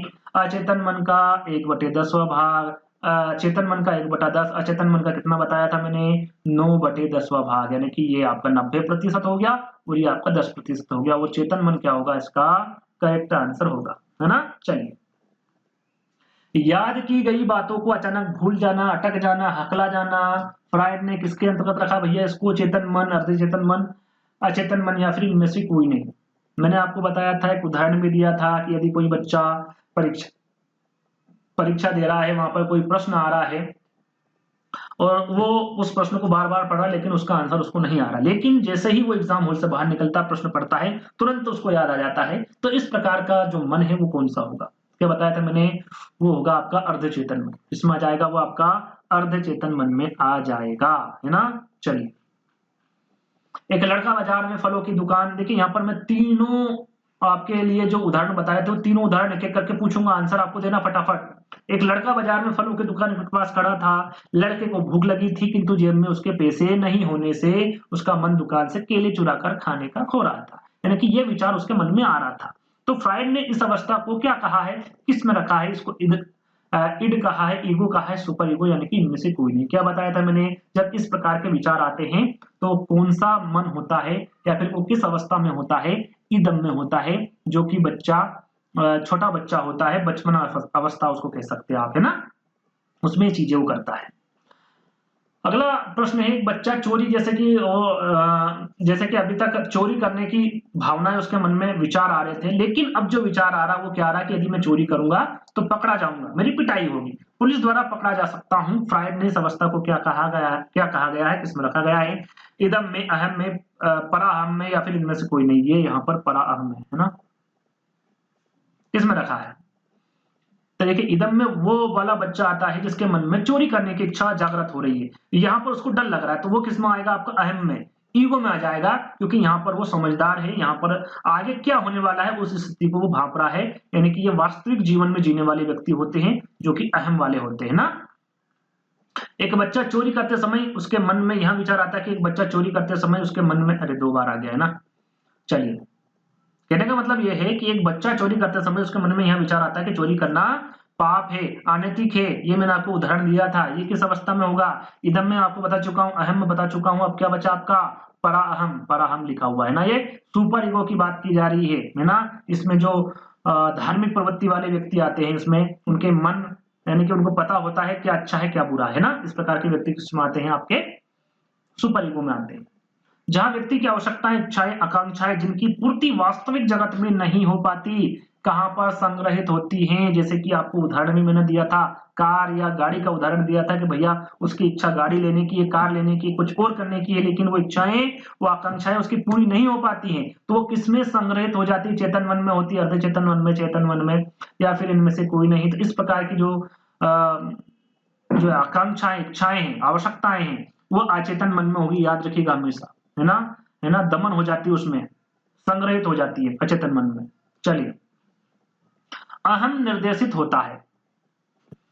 यहाँ पर पूछा गया जो अहम है वो किस सिद्धांत, सुख के सिद्धांत द्वारा, वास्तविक सिद्धांत द्वारा, आदर्शवाद सिद्धांत द्वारा या फिर सामान्य सिद्धांत द्वारा। मैंने आपको बताया था कि भैया किस में तत्काल आनंद चाहिए उसको, सुख चाहिए, आनंद, कोई भी चीज हो आनंद चाहिए उसको, है ना, वो चाहे सही हो या फिर गलत हो उसको करना है तो करना है। वो कौन सा सिद्धांत के अंतर्गत आएगा? सुख के सिद्धांत में, है ना। अहम सुख के सिद्धांत के अंतर्गत आएगा या फिर सुख के सिद्धांत पर आधारित होता है अहम।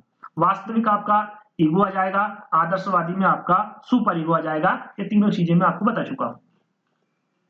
फ्रॉइड के अनुशंसित व्यक्ति के बनावट के अनुसार निम्न में से कौन मूलभूत तीव्र इच्छा में उठने के साथ ही तुरंत तथा अनैच्छिक रूप से सभी नियम तथा जीवन की सत्यता तथा नैतिकता की अवहेलना करते हुए संतुष्ट करता है, यानी कि वो भला बुरा यहाँ पर किसी प्रकार से उसे कोई मतलब नहीं है। सीधा सीधा प्रश्न ये पूछा गया है। आई होप आपको प्रश्न समझ में आ गया होगा। आंसर भी आप दे सकते हैं, पराहम, इदम, अहम तथा परहम दोनों या फिर अहम। इड, ईगो, सुपर ईगो, यानी कि इन चारों में से क्या सही होगा? जल्दी से बताइए। मैंने क्या बताया था आपको? इड के बारे में बताया था, यानी कि इड के बारे में बताया था। इसमें इसके बारे में सारी जानकारी मैं आपको दे चुका हूं। इसको कोई मतलब नहीं है, उचित अनुचित का कोई मतलब नहीं है। इसे सब संतुष्ट होना है, वो किसी प्रकार से हो, है ना। नहीं, सबसे बुरा व्यक्ति होता है ये मान के चलिए आप, है ना। अंतर्मुखी व्यक्तित्व की विशेषता यहाँ पर पूछी गई। अंतर्मुखी बहिर्मुखी दोनों की विशेषता मैं आपको बता चुका हूं। यहाँ पर आंसर क्या होगा? संदेही, संकालु स्वभाव तथा एकांत प्रिय होता बिल्कुल होता है आपका अंतर्मुखी। दूसरों के साथ हंसी मजाक में भाग लेना पसंद इसे नहीं होता है। कम बोलने वाला, लज्जाशील होता है। ये सारी की सारी विशेषता किसकी भैया? अंतर्मुखी व्यक्तित्व की विशेषता है। तो उपरोक्त सभी यहाँ पर करेक्ट होगा। यदि हम इसका उल्टा कर ले तो वो किसकी विशेषता हो जाएगी? वो बहिर्मुखी की हो जाएगी, है ना। आगे उसका भी प्रश्न आएगा। आगे हम बात करें तो मनोविश्लेषण का मानना है कि एक प्राथमिक साधन है जिसके द्वारा ईगो इड पर आंछत रखता है। ये क्या कहलाता है? सुपर ईगो, द्वंद्व, आमोद सिद्धांत या फिर दबाव। इस प्रकार क्या कहलाता है भैया? जिसके द्वारा ईगो, जो ईगो है वो इड पर हावी हो जाता है, आंछत रखता है, सॉरी क्या रखता है? आंछत रखता है। तो क्या होता है? तो वो दबाव होता है। क्या होता है भैया? वो दबाव हो जाएगा। डी वाला विकल्प आपका करेक्ट होगा। फ्रायड ने सबसे अधिक बल किस मूल प्रवृत्ति पर दिया है? इसके बारे में आपको बता चुका हूं। काम प्रवृत्ति, रचना प्रवृत्ति, संचय या फिर समूह। तो ना तो रचना, ना समूह, ना संचय। क्या बताया था मैंने? फ्रायड ने सबसे अधिक बल किस पे दिया है? काम प्रवृत्ति पर दिया है। अंतर्मुखी बहिर्मुखी व्यक्तित्व का लक्षण निम्न के द्वारा प्रस्तावित है, यानी कि किसने अंतर्मुखी और बहिर्मुखी के प्रकार बताए? सीधा सीधा पूछा गया व्यक्तित्व के, ना। हंस आइजैक ने, गार्डन अल्पोर्ट ने, केटल ने या फिर कार्ल रोजर्स ने। तो यहाँ पर आपने देखा होगा भैया अंतर्मुखी और बहिर्मुखी के बारे में तो युंग ने भी बताया या फिर जुंग ने भी बताया है। अब आंसर क्या होगा? तो यहाँ पर देखिए युंग या फिर जुंग नहीं दे रखा है। साथ में आइजैक के द्वारा भी बताया गया है। अंतर्मुखी बहिर्मुखी चार प्रकार मैंने आपको बताए थे। आइजैक ने चार प्रकार बताए जिसमें अंतर्मुखी और बहिर्मुखी भी बताया था। जुंग ने दो प्रकार बताए, लेकिन यहाँ पर जुंग विकल्प में नहीं है। आंसर क्या होगा आपका? यहाँ पर आइजैक बिल्कुल करेक्ट आंसर होगा, है ना। चलिए आगे बढ़ेंगे। आलपोर्ट के अनुसार व्यक्तित्व की संरचना की मूल इकाई क्या है? यहाँ पर देखिए मूल इकाई पूछी गई है। मूल प्रवृत्ति है व्यक्ति के शील गुण बताए आलपोर्ट ने। शारीरिक संरचना इनमें से कोई नहीं। आलपोर्ट के बारे में आपको बता चुका हूं। क्या होगा भैया? व्यक्ति के शील गुण, है ना। व्यक्ति के शील गुणों के बारे में आपको बता चुका हूं। कितने प्रकार बताए थे इन्होंने? दो प्रकार बताए थे, है ना। आगे हम बढ़ेंगे। अंतर्मुखी व्यक्तित्व एवं बहिर्मुखी व्यक्तित्व का वर्गीकरण किसने किया? फ्रायड, जुंग, मन या फिर आलपोर्ट। देखिए प्रश्न वही आ गया, लेकिन यहाँ पर विकल्पों को बदल दिया गया है। यहाँ पर अब विकल्प आइजैक नहीं है विकल्प में, यहाँ पर क्या है? जुंग है। और जुंग ही क्या होगा आपका? बिल्कुल करेक्ट आंसर होगा। ग्रंथियों के आधार पर व्यक्तित्व के विभिन्न प्रकारों की चर्चा किसने की है? ग्रंथियों के आधार पर बताना, क्रेस, मर्केन, युंग या फिर स्पेंजर। क्या होगा सही आंसर? क्या बताया था मैंने? जल्दी से बताइए करेक्ट आंसर। तो मैंने आपको बताया था क्रेसमर। ग्रंथियों के आधार पर व्यक्तित्व के विभिन्न प्रकारों की चर्चा किसने की है? क्रेसमर ने। कितने प्रकार बताए हैं ये कमेंट्स के माध्यम से बताइएगा, क्योंकि मैं आपको सारी चीजें समझा चुका हूं। अंतर्मुखी व्यक्तित्व वाले व्यक्ति रुचि रखते हैं अन्य व्यक्तियों में, स्वयं अपने में, सामाजिक कार्यों में या फिर शारीरिक कार्यों में। अंतर्मुखी के बारे में पूछा गया है। जो बहिर्मुखी होते हैं वो सभी के बारे में सोचते हैं, लेकिन जो अंतर्मुखी व्यक्ति वाले होते हैं, व्यक्तित्व वाले होते हैं, वो सिर्फ और सिर्फ अपने बारे में सोचते हैं, स्वयं अपने बारे में। बी वाला विकल्प आपका करेक्ट होगा। व्यक्तित्व सीखने योग्य व्यवहारों का आदर्श संग्रह है। यहाँ कथन किसका है भैया? स्किनर, पियाजे, ब्रूनर या फिर जूम।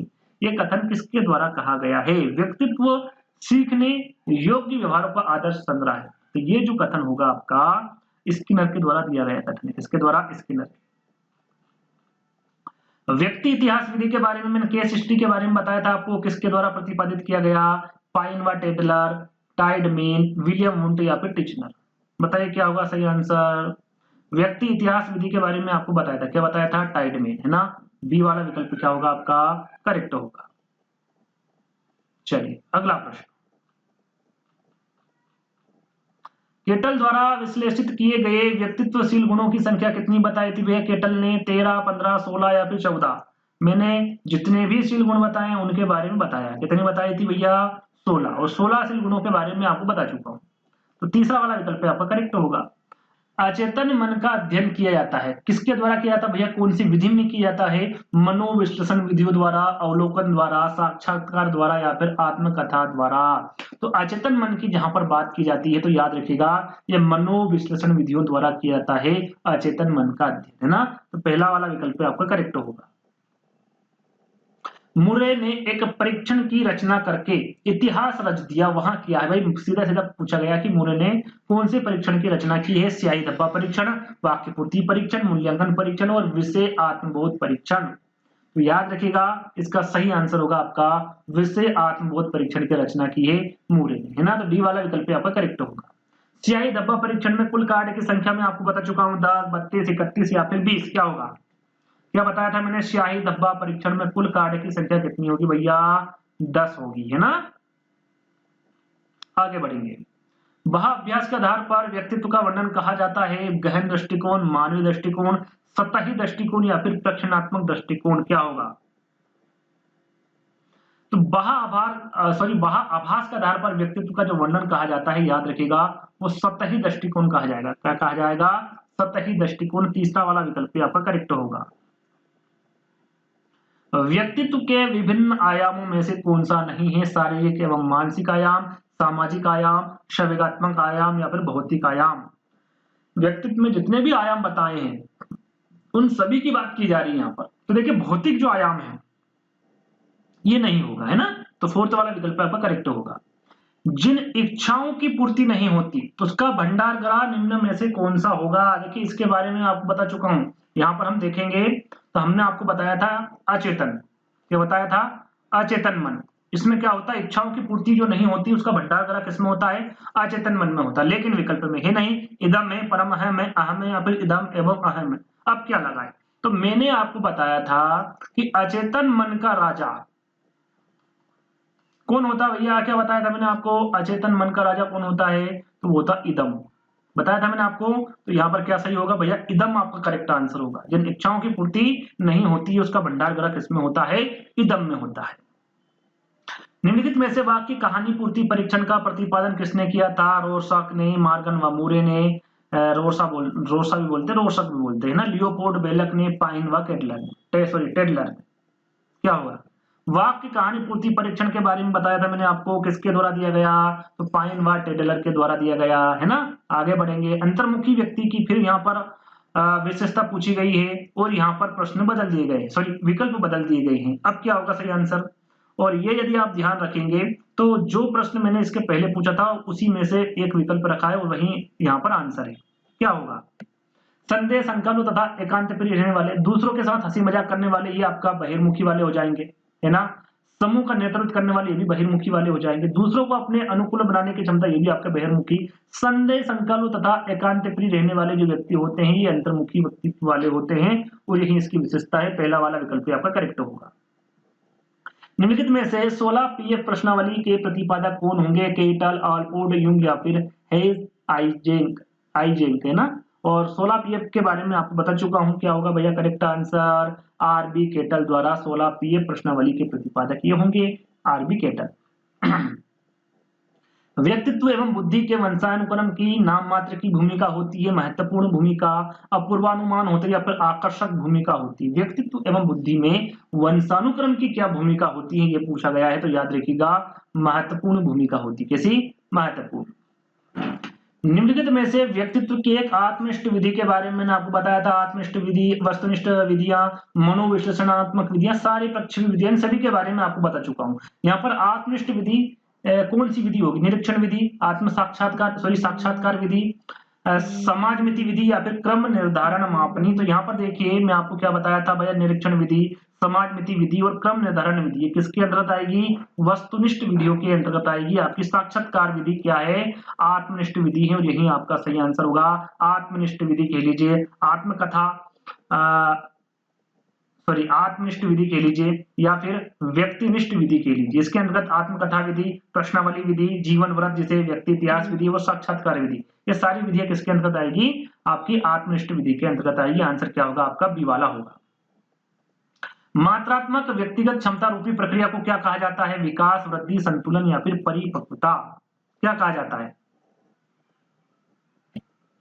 मात्रात्मक व्यक्तित्व क्षमता रूपी को क्या कहा जाएगा भैया? वृद्धि कहा जाएगा, है ना। बी वाला विकल्प आपका करेक्ट होगा। अगला प्रश्न, क्रेचमर ने व्यक्तित्व का वर्गीकरण किस आधार पर किया है? मानसिक स्वास्थ्य पर नहीं किया, मानसिक शक्तियों पर, उपयुक्त सभी नहीं, शारीरिक रचना के आधार पर किया। किस पे? शारीरिक रचना के आधार पर किया है। टीएटी परीक्षण का निर्माण किसने किया? बी ने, मॉर्गन व मूरे ने, थॉर्नडाइक ने या फिर स्किनर ने। टीएटी परीक्षण काफी इंपोर्टेंट प्रश्न है। क्या बताया था हमने टीएटी परीक्षण के बारे में? मॉर्गन व मूरे के द्वारा किया गया, है ना। बी वाला विकल्प आपका करेक्ट होगा। बहिर्मुखी विद्यार्थी अंतर्मुखी विद्यार्थी से किस विशेषता के आधार पर अलग होते हैं? बहिर्मुखी विद्यार्थी के बारे में पूछा गया है। बहिर्मुखी विद्यार्थी जो है ये अंतर्मुखी विद्यार्थी से किस विशेषता के आधार पर अलग होते हैं? ये आपको बताना है। मजबूत भावनाएं, पसंदगी एवं नापसंदगी, मन ही मन परेशान होने की अपेक्षा अपनी भावनाओं को अभिव्यक्त करता है, अपने बौद्धिक कार्यों में डूबा रहता है या फिर बोलने की अपेक्षा लिखने में बेहतर है। जैसे कि अंतर्मुखी विद्यार्थी अपने परेशानी किसी को नहीं बताता है, वैसे जो बहिर्मुखी व्यक्तित्व होता है वो मन ही मन परेशान होने की अपेक्षा क्या करता है? अपनी भावनाओं को अभिव्यक्त करता है। बी वाला विकल्प क्या होगा आपका? करेक्ट होगा, है ना। चलिए, व्यक्तिक भिन्नता का क्या अर्थ है? यहाँ पर व्यक्तिक भिन्नता का अर्थ पूछा गया है, क्या होगा? दो व्यक्तियों में शारीरिक भिन्नता होना। नहीं भैया, कोई दो व्यक्ति शारीरिक मानसिक योग्यता और संवेगात्मक दशा में समान और एक जैसे नहीं होते। बिल्कुल व्यक्तिक भिन्नता का अर्थ होता है। तो बी वाला विकल्प क्या होगा? करेक्ट होगा। अगला प्रश्न, व्यक्तित्व को उसके सामाजिक व्यवहार के आधार पर अंतर्मुखी वर्गों में विभाजित करने वाले मनोवैज्ञानिक कौन है? केटल, यूंग, आल्पोर्ट या फिर ब्रूनर, क्या होगा सही आंसर? सामाजिक व्यवहार के आधार पर अंतर्मुखी वर्गों में विभाजित करने वाले मनोवैज्ञानिक के बारे में आपको बताना है। यहाँ पर यदि आपको ये सारी चीजें नहीं आती है, आपने ये देख लिया कि भाई अंतर्मुखी वर्ग लिखा हुआ है, तो जुंग होगा। करेक्ट आंसर क्या होगा? जुंग होगा, है ना। चलिए, छात्र के असामान्य व्यवहार के अध्ययन के लिए निम्नलिखित में से किस प्रणाली का उपयोग सही है? अंतर्दर्शन प्रणाली का, व्यक्ति इतिहास प्रणाली का, समाज मिति प्रणाली का या फिर विकासात्मक प्रणाली? असामान्य व्यवहार क्या बताया था मैंने? जन्म से लेकर वर्तमान तक जो अध्ययन किया जाता है वो किसमें किया जाता है? व्यक्ति इतिहास प्रणाली में, उसी में ही छात्र के असामान्य व्यवहारों का अध्ययन किया जाता है ना। तो बी वाला विकल्प आपका क्या होगा? करेक्ट होगा। व्यक्ति उन मनोशारीरिक अवस्थाओं का गतिशील संगठन है जो उसके पर्यावरण के साथ अद्वितीय सामंजस्य निर्धारित करता है। ये क्या कहलाता है? व्यक्तित्व, समायोजन, संवेदना या फिर चरित्र, क्या कहलाता है? हम किसकी बात कर रहे हैं? व्यक्तित्व की बात कर रहे हैं। और क्या कहलाएगा भैया? व्यक्तित्व ही कहलाएगा। थॉर्नडाइक के व्यक्तित्व के वर्गीकरण का आधार क्या है? शारीरिक गठन और शक्ल सूरत है, रचनात्मक और मौलिकता है, समायोजन और बुद्धि या फिर चिंतन और कल्पना है। थॉर्नडाइक ने व्यक्तित्व के कितने प्रकार बताए? मैंने क्या बताया था आपको? 3 प्रकार बताए, है ना। कौन कौन से बताए? कमेंट के माध्यम से बताइए, क्या होगा इसका सही आंसर? याद रखिएगा, थॉर्नडाइक ने व्यक्तित्व के जो वर्गीकरण का आधार रखा है वो चिंतन और कल्पना रखा है। क्या? चिंतन और कल्पना। क्रेसमर ने व्यक्ति को निम्न में से किस प्रमुख प्रकारों में वर्गीकृत किया है? गोलकाय, सुडोलकाय, लंबकाय या फिर इनमें से सभी? क्रेसमर ने कितने प्रकार बताए भैया? क्रेसमर ने 4 प्रकार बताए हैं, है ना। उसमें से क्या होगा आपका? गोलकाय, सुडोलकाय, लंबकाय और मिश्रित काय, है ना। तो 4 प्रकार बताए, इनमें से क्या होगा? सभी आपका करेक्ट आंसर होगा, है ना। चलिए अगले प्रश्न पे चलेगा। सियाही डब्बा परीक्षण आईबीटी में कुल कार्ड की संख्या पूछी गई भैया, 10, 31, 30 या 20, शायद रिपीटेड प्रश्न है। इसके बारे में मैं आपको बता चुका हूं कितनी संख्या होगी कार्ड की, 10 होगी। रोसा इंक ब्लॉक परीक्षण में शामिल है 5 काले और 5 रंगीन कार्ड, 10 काले और 10 सफेद कार्ड, 5 काले व सफेद तथा 5 बहुरंगी कार्ड या फिर 10 बहुरंगी कार्ड। क्या होगा? जैसा कि आपको बता चुके हैं कि भाई कितने कार्ड हो गया रोसा इंक ब्लॉक परीक्षण में? 10 कार्ड होंगे। जिसमें 5 कौन से होंगे, 5 कौन से होंगे, दोनों अलग अलग मैंने आपको बताए थे। क्या बताए थे? 5 काले होते, काले व सफेद होते, और 5 क्या होते हैं? बहुरंगी कार्ड होते हैं। 5 आपके काले और सफेद होंगे, 5 क्या होंगे? बहुरंगी कार्ड होंगे। टोटल कितने होंगे? 10 होंगे। वाक्य कहानी पूर्ति परीक्षण एससीटी का प्रतिपादन किसने किया था भैया? रोरसाक ने, मार्गन व मूरे ने, लियोपोल्ड, बेलक, पाइन व टेडलर ने। शायद ये प्रश्न भी रिपीटेड प्रश्न है। आंसर क्या होगा आपका? पाइन व टेडलर, है ना। डी वाला विकल्प आपका करेक्ट होगा। निम्नलिखित में से व्यक्तित्व की एक आत्मनिष्ठ विधि कौन सी? देखिए आत्मनिष्ठ विधि पूछी गई है और शायद ये प्रश्न भी रिपीट हुआ है ना। उसमें मैंने आपको क्या बताया था? निरीक्षण विधि, समाजमिति विधि और क्रम निर्धारण विधि। ये तीनों ही किसके अंतर्गत आएंगे?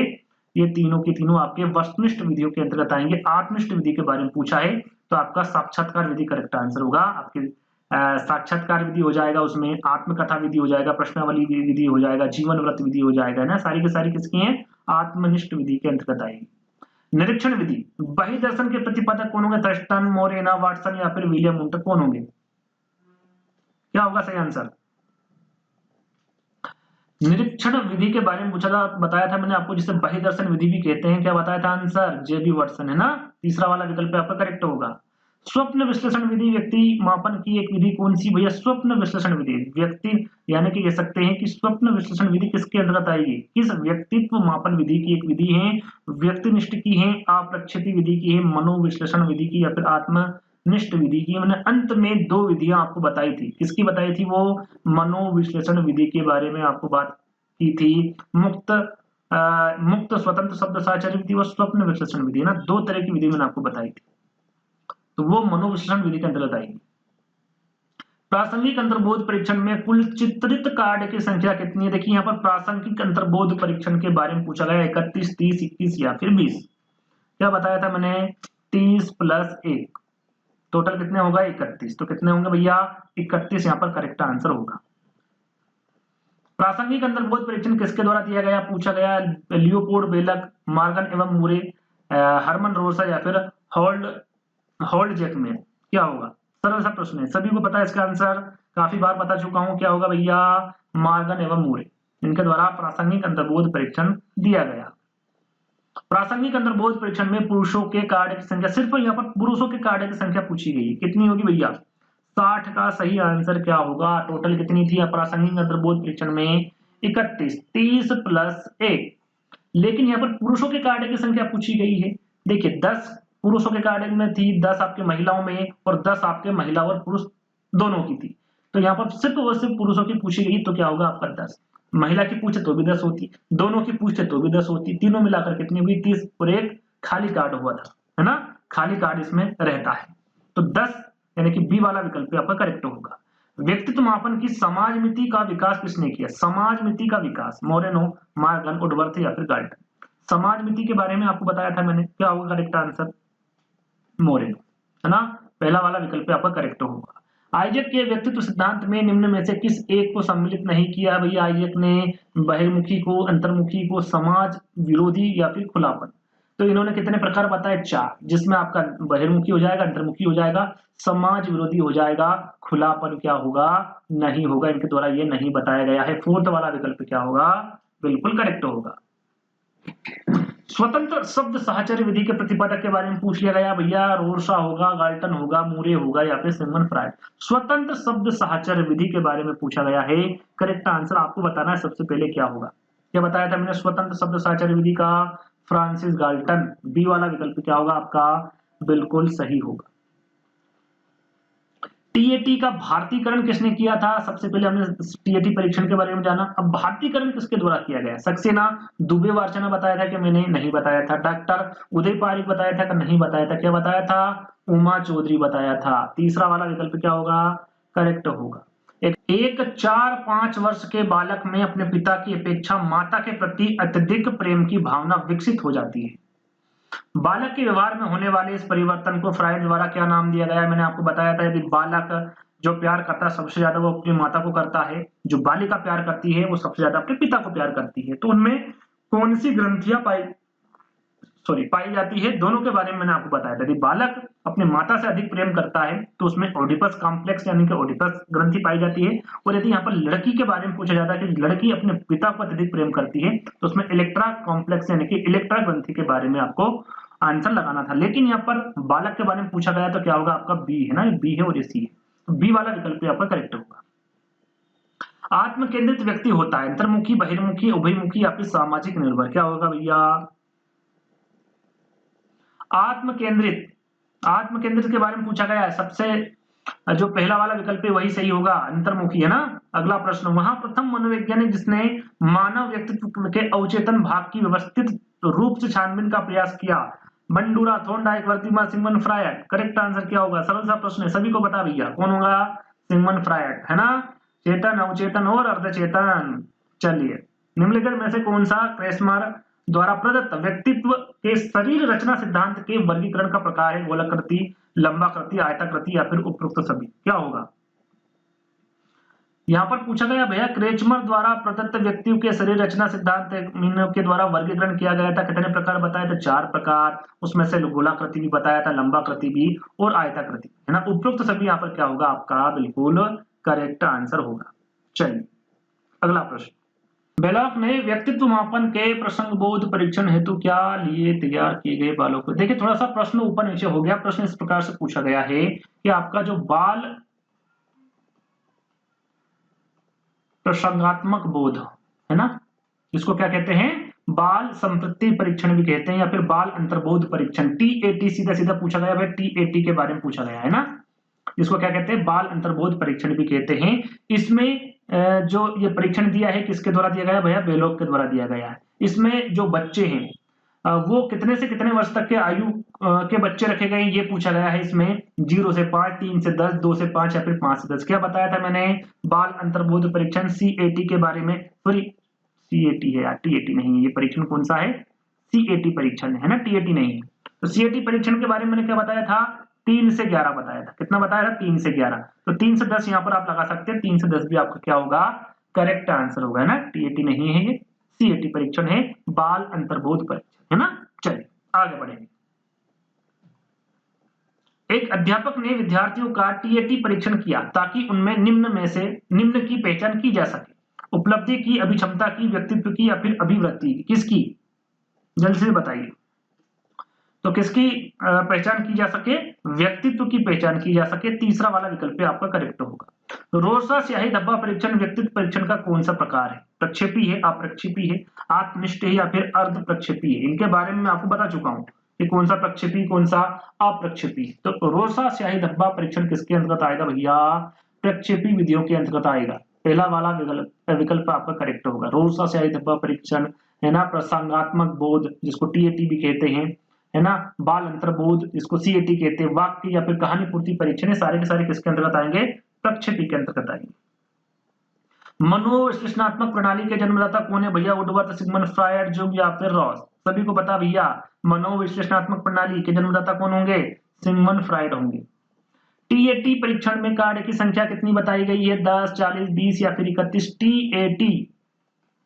टीएटी प्रसंगात्मक बोध परीक्षण के बारे में यहां पर बात की जा रही है, क्या होगा? जल्दी से बताइए करेक्ट आंसर।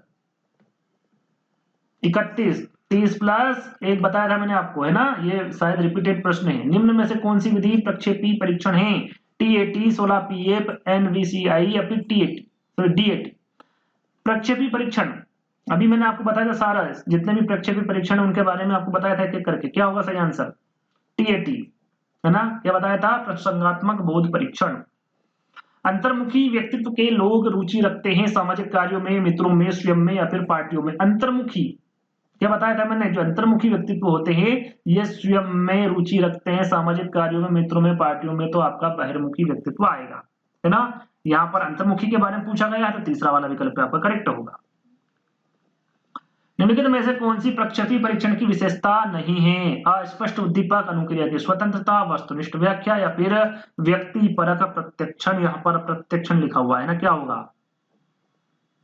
निम्नलिखित में से कौन सी प्रक्षेपी परीक्षण की विशेषता नहीं है? तो वो है वस्तुनिष्ठ व्याख्या। ये किसके अंतर्गत आ जाएगा भैया? तो ये अप्रक्षेपीय परीक्षण के अंतर्गत आएगा है ना। तीसरा वाला विकल्प क्या होगा आपका? करेक्ट होगा। अंतःस्रावी ग्रंथियां व्यक्तित्व को प्रभावित करने वाली कैसी कारक है? सामाजिक है, आनुवांशिक है, सांस्कृतिक है या फिर उपरोक्त सभी? क्या है भैया? तो याद रखिएगा ये आनुवांशिक है। बी वाला विकल्प आपका करेक्ट होगा। मूरे ने एक परीक्षण की रचना करके इतिहास रच दिया। यह प्रश्न शायद रिपीटेड प्रश्न है, आंसर मैं आपको बता चुका हूं। कौन सा होगा? विषय आत्मबोध, आत्मबोधन परीक्षण। यहाँ किसने कहा है कि हम जो कुछ करते हैं वही व्यक्तित्व है? Boring, Guilford, Woodworth, Watson. ये परिभाषा मैं आपको बता चुका हूँ, समझा चुका हूँ। क्या होगा भैया? यहाँ किसने कहा है कि हम जो कुछ भी करते हैं वही व्यक्तित्व है? ये मैं आपको क्यूज के तौर पर देता हूँ, सरल सा प्रश्न है ये ना। क्वेश्चन नंबर 79 लिखिएगा, आंसर लिखिएगा भैया। ए आएगा, बी आएगा, सी आएगा और डी आएगा। उसमें साथ में ये भी लिखिएगा बोरिंग, गिलफोर्ड, वुडवर्थ या फिर वाटसन। जल्दी से फटाफट सभी को आंसर देना जो वीडियो देख रहे हैं, है ना। और यहाँ तक आ गए हैं और वीडियो को अभी तक लाइक नहीं किया तो वीडियो को लाइक करते चलिएगा, है ना, ताकि हमें पता चल सके कि वीडियो आपको पसंद आ रहा है। चलिए, रेमंड केटल द्वारा कितने व्यक्तित्व कारक प्रस्तावित किए गए? 5, 14, 16 या फिर 8? केटल द्वारा पूछा गया भैया, क्या बताया था मैंने? 16। कितने कारक प्रस्तावित किए गए? 16। 16 के बारे में आपको बता चुका हूँ। जन्मजात व्यक्तित्व गुणों का योगफल है समानता, निरंतरता, वंशानुक्रम या फिर युत्सा? क्या होगा 81 का? वंशानुक्रम आपका करेक्ट आंसर होगा। व्यक्तित्व मनोदेहिक व्यवस्थाओं का वह गत्यात्मक संगठन है जो वातावरण के साथ अपूर्व समायोजन का निर्धारण करता है। इन शब्दों में व्यक्तित्व की परिभाषा दी है किसके द्वारा भैया? आलपोर्ट, एडलर, एरिक्सन या फिर वुडवर्थ? किसके द्वारा दी गई है? तो ये परिभाषा आलपोर्ट के द्वारा दी गई परिभाषा है। रोरसा स्याही धब्बा परीक्षण का प्रयोग किया जाता है भैया बुद्धि मापने के लिए, रुचि मापने के लिए, उपलब्धि मापन के लिए, फिर व्यक्तित्व मापन के लिए। हम किसकी बात कर रहे हैं? व्यक्तित्व की बात कर रहे हैं। और ये सारे परीक्षण किसके अंतर्गत आते हैं? व्यक्तित्व की। और यही इसका मापन करता है, व्यक्तित्व मापन के, है ना। चलिए, मनोविश्लेषणवादी के अनुसार मानव व्यवहार का संचालन होता है चेतन मन द्वारा, अचेतन मन, उपचेतन मन या फिर वातावरण? मनोविश्लेषणवाद के अनुसार मानव व्यवहार का संचालन किसमें होता है? ये आपको बताना है। तो याद रखिएगा, ये आपका अचेतन मन में होता है। किसमें होता है? अचेतन मन में। बी वाला विकल्प आपका करेक्ट होगा। फ्राइड के अनुसार मन की संरचना का सही क्रम क्या है भैया? क्या बताया था? अति अहम बताया था कि पहला अति अहम हो ही नहीं सकता, अहम भी नहीं होता है पहला, है ना।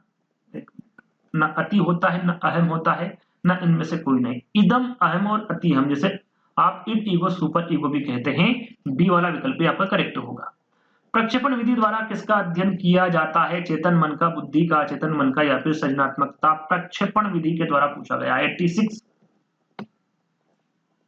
प्रक्षेपण विधि द्वारा किसका अध्ययन किया जाता है? तो सॉरी, अचेतन मन का किया जाता है ना। तीसरा वाला विकल्प आपका करेक्ट होगा। विचार, प्रेरणाएं, आवेग व इच्छाएं व्यक्तियों के किस भाग का निर्माण करती है? चेतन, अचेतन, अर्धचेतन या फिर उपयुक्त सर किसका करती है? विचार, प्रेरणाएं, आवेग और इच्छाएं, क्या बताया था मैंने? अचेतन मन, है ना। बी वाला विकल्प आपका करेक्ट होगा। व्यक्ति का स्वयं के बारे में उसकी क्षमताएं, योग्यताओं का प्रत्यक्ष क्या कहलाता है? स्वसम्मान, स्वनियंत्रण, स्वसंपत्ति या फिर उपसभी? क्या कहलाएगा? तो व्यक्ति का जो स्वयं के बारे में, उसकी क्षमताओं के बारे में या फिर योग्यताओं का जो प्रत्यक्ष कहलाता है वह स्वसंपत्ति कहलाता है। व्यक्तित्व को अंतर्मुखी एवं बहिर्मुखी वर्गों में वर्गीकरण किसने किया था? ये मैं आपको बता चुका हूं। देखिए यहाँ पर हिप्पोक्रेट्स, शेल्टन, यूंग या फिर सिगमंड फ्राइड? क्या होगा? यूंग के बारे में मैं आपको बता चुका हूं। तीसरा वाला विकल्प आपका करेक्ट होगा। रोरसा स्याही धब्बा परीक्षण व्यक्तित्व परीक्षण का कौन सा प्रकार है? व्यक्तित्व अप्रक्षेपी, प्रक्षेपी या फिर अर्ध प्रक्षेपी? ये कौन सा प्रकार है? क्या बताया था मैंने आपको? रोसा परीक्षण बताया था। उसके बाद में प्रसंगात्मक बोध परीक्षण, बाल अंतर्बोध परीक्षण, वाक्य या कहानी पूर्ति परीक्षण, ये किसके अंतर्गत आएंगे? प्रक्षेपी, है ना, प्रक्षेपी विधियों के अंतर्गत आएगा। तीसरा वाला विकल्प आपका करेक्ट होगा। अगला प्रश्न, व्यक्तित्व जन्मजात एवं अर्जित प्रवृत्तियां का योग है, यहाँ कथन किसके द्वारा कहा गया? वैलेंटाइन, एडलर, एरिक्सन या फिर वुडवर्थ? ये कथन किसके द्वारा कहा गया था? वैलेंटाइन के द्वारा किया गया कथन था। वह है जो अधिक खुला, मिलनसार, उद्यमशील, हंसमुख और काफी आत्मविश्वास वाला होगा, उस व्यक्ति को क्या कहेंगे आप? देखिए, खुला, मिलनसार, क्या बताया था मैंने? अंतर्मुखी तो हो नहीं सकता। क्या बताया था? उभयमुखी, दोनों प्रकार के व्यक्ति होते। मैंने क्या बताया था आपको? बहिर्मुखी, जो बहिर्मुखी व्यक्ति होता है वो खुला विचार वाला होता है, मिलनसार होता है, उद्यमशील, हंसमुख होता है ना, काफी आत्मविश्वास होता है उसमें। तो तीसरा तीसरा वाला नहीं, ये बी वाला विकल्प है, वो सी वाला है ना, थोड़ा सा मिसप्रिंट हुआ है। बहिर्मुखी आपका क्या होगा, सही होगा, एकदम करेक्ट आंसर। अगला प्रश्न, हेनरी ए मुरे तथा क्रिस्टियाना डी मार्गन द्वारा कौन सा परीक्षण निर्मित किया गया? इनके द्वारा कौन सा किया गया भैया? वाक्य पूर्ति परीक्षण, 16 व्यक्ति आयाम, कथानक संप्रति परीक्षण या फिर चित्र कुंठा परीक्षण? क्या होगा सही आंसर? 93 का। यहाँ पर देखिए मुरे और मार्गन के द्वारा पूछे तो याद रखिएगा इनके द्वारा कथानक संप्रति परीक्षण दिया गया, तीसरा वाला विकल्प आपका करेक्ट होगा। व्यक्ति को शारीरिक संरचना के आधार पर किसने वर्गीकृत किया भैया? अल्पोर्ट ने, हिप्पोक्रेट्स ने, स्किनर ने या फिर क्रेचमर ने? किसने किया? ये भी आपको आंसर देना है। 2 प्रश्न में दे रहा हूं आपको, एक प्रश्न दिया था, एक प्रश्न ये ले लीजिए भैया, ये भी सरल सा प्रश्न इसलिए दे रहा हूं। व्यक्तित्व को शारीरिक संरचना के आधार पर किसने वर्गीकृत किया? इसका भी आंसर आपको देना कमेंट्स के माध्यम से फटाफट, उसका भी और इसका भी। क्वेश्चन नंबर लिखना है, ए अल्पोर्ट होगा, बी हिप्पोक्रेट्स होगा, सी स्किनर या फिर डी क्रेचमर। कमेंट्स के माध्यम से आंसर देना इसका भी। कुछ व्यक्तियों में अंतर्मुखी व बहिर्मुखी दोनों के गुण पाए जाते हैं, उन्हें किस नाम से जाना जाता है? जिसमें दोनों के गुण पाए जाते हैं, मैंने आपको क्या बताया था, उसे ना तो अंतर्मुखी कहेंगे ना बहिर्मुखी, क्या कहेंगे उसको? उभयमुखी कहेंगे, है ना। बी वाला विकल्प आपका क्या होगा? करेक्ट होगा। निम्नलिखित में से व्यक्तित्व परीक्षण की विधि कौन सी नहीं है? व्यक्तित्व परीक्षण की विधि निरीक्षण विधि है भैया, शारीरिक परीक्षण है, शारीरिक साक्षात्कार है, भ्रमण नहीं है ना, भ्रमण के बारे में हमने अभी तक जिक्र नहीं किया है। बी वाला विकल्प आपका करेक्ट होगा। अगला प्रश्न, चेतन मन का स्वामी, देखिए अच्छा प्रश्न है ये। चेतन मन का स्वामी, मन का मुख्य शासक, ना सुखवादी बनो ना आदर्शवादी बनो। सुखवादी कौन होगा? इदम होगा। आदर्शवादी कौन होगा? पराहम होगा, है ना। बचा कौन? कौन बचा भैया? सुपर ईगो, नहीं ईगो बचा, है ना, यानी कि अहम। अहम क्या है? ना तो सुखवादी बनो ना आदर्शवादी बनो। ये किस पर? वास्तविकता पर ये काम करता है, जो वर्तमान में है उसमें जीता है ना। तो ईगो, अहम, यहां पर आपका क्या होगा? करेक्ट आंसर होगा। अगला प्रश्न, भारतीय चिकित्सकों फिजिशियन के अनुसार व्यक्तित्व के 3 अवयव पित्त, है ना, जिसे बाइल कहते हैं, वात, आयु और कफ जिसे म्यूकस कहते हैं, ये व्यक्तित्व का यहाँ वर्गीकरण किसके द्वारा क्या कहलाता है? मतलब आवश्यकता सिद्धांत, मनोविश्लेषण सिद्धांत, शीलगुण सिद्धांत या फिर घटना क्रियात्मक सिद्धांत? किसके द्वारा दिया गया? ये भी मैं आपको बता चुका हूं। कितने प्रकार बताया, ये सारी चीजें मैं आपको बता चुका हूं प्रश्नों के माध्यम से, और समझा के भी आपको यानी टॉपिक के माध्यम से बता चुका हूं। अब ये जो वर्गीकरण कहलाता है, क्या कहलाता है भैया? शीलगुण सिद्धांत कहलाता है, ये इसके अंतर्गत आता है। तीसरा वाला विकल्प आपका करेक्ट होगा। निम्नलिखित में से व्यक्तित्व के मनोविश्लेषण सिद्धांत के प्रतिपादक के बारे में देखिए फिर से पूछ लिया गया, सिगमंड फ्रायड, है ना। ये प्रश्न काफी बार रिपीट हुआ है, तो आपका पहला वाला विकल्प सही होगा। अगला और अंतिम प्रश्न है, एक अध्यापक ने विद्यार्थी का टीएटी किया। टीएटी जो परीक्षण होता है उसके बारे में बात की जा रही है, यानी कि प्रसंगात्मक जो बोध परीक्षण है उसके बारे में बात की जा रही है। तो टीएटी किया ताकि उनमें निम्न की पहचान की जा सके, उपलब्धि की, अभिक्षमता की, व्यक्तित्व की या फिर अभिवृत्ति की। हम अभी तक किसकी बात कर रहे हैं? व्यक्तित्व की, और ये किसके अंतर्गत आएगा? व्यक्तित्व की पहचान की जा सके, है ना, टीएटी में। तो तीसरा वाला विकल्प यहाँ पर करेक्ट होगा। तो वीडियो कैसा लगा आप सबसे पहले ये बताइए भैया, लाइक करना है आपको वीडियो यदि अच्छा लगा हो तो, है ना। नहीं लगा है तो भी आपको कमेंट्स के माध्यम से बता देना है कि सर ये आपकी गलतियां हैं, इसको आप सुधार सकते हैं। मैं जरूर आगे उनको सुधारने की कोशिश करूंगा, लेकिन थोड़ा बहुत भी यदि वीडियो पसंद आता है तो वीडियो को जरूर लाइक कर दीजिएगा। आई होप आपको ये वीडियो पसंद आया हुआ, है ना। तो जल्दी दोस्तों नई वीडियो के साथ मिलेंगे, जब तक के लिए धन्यवाद।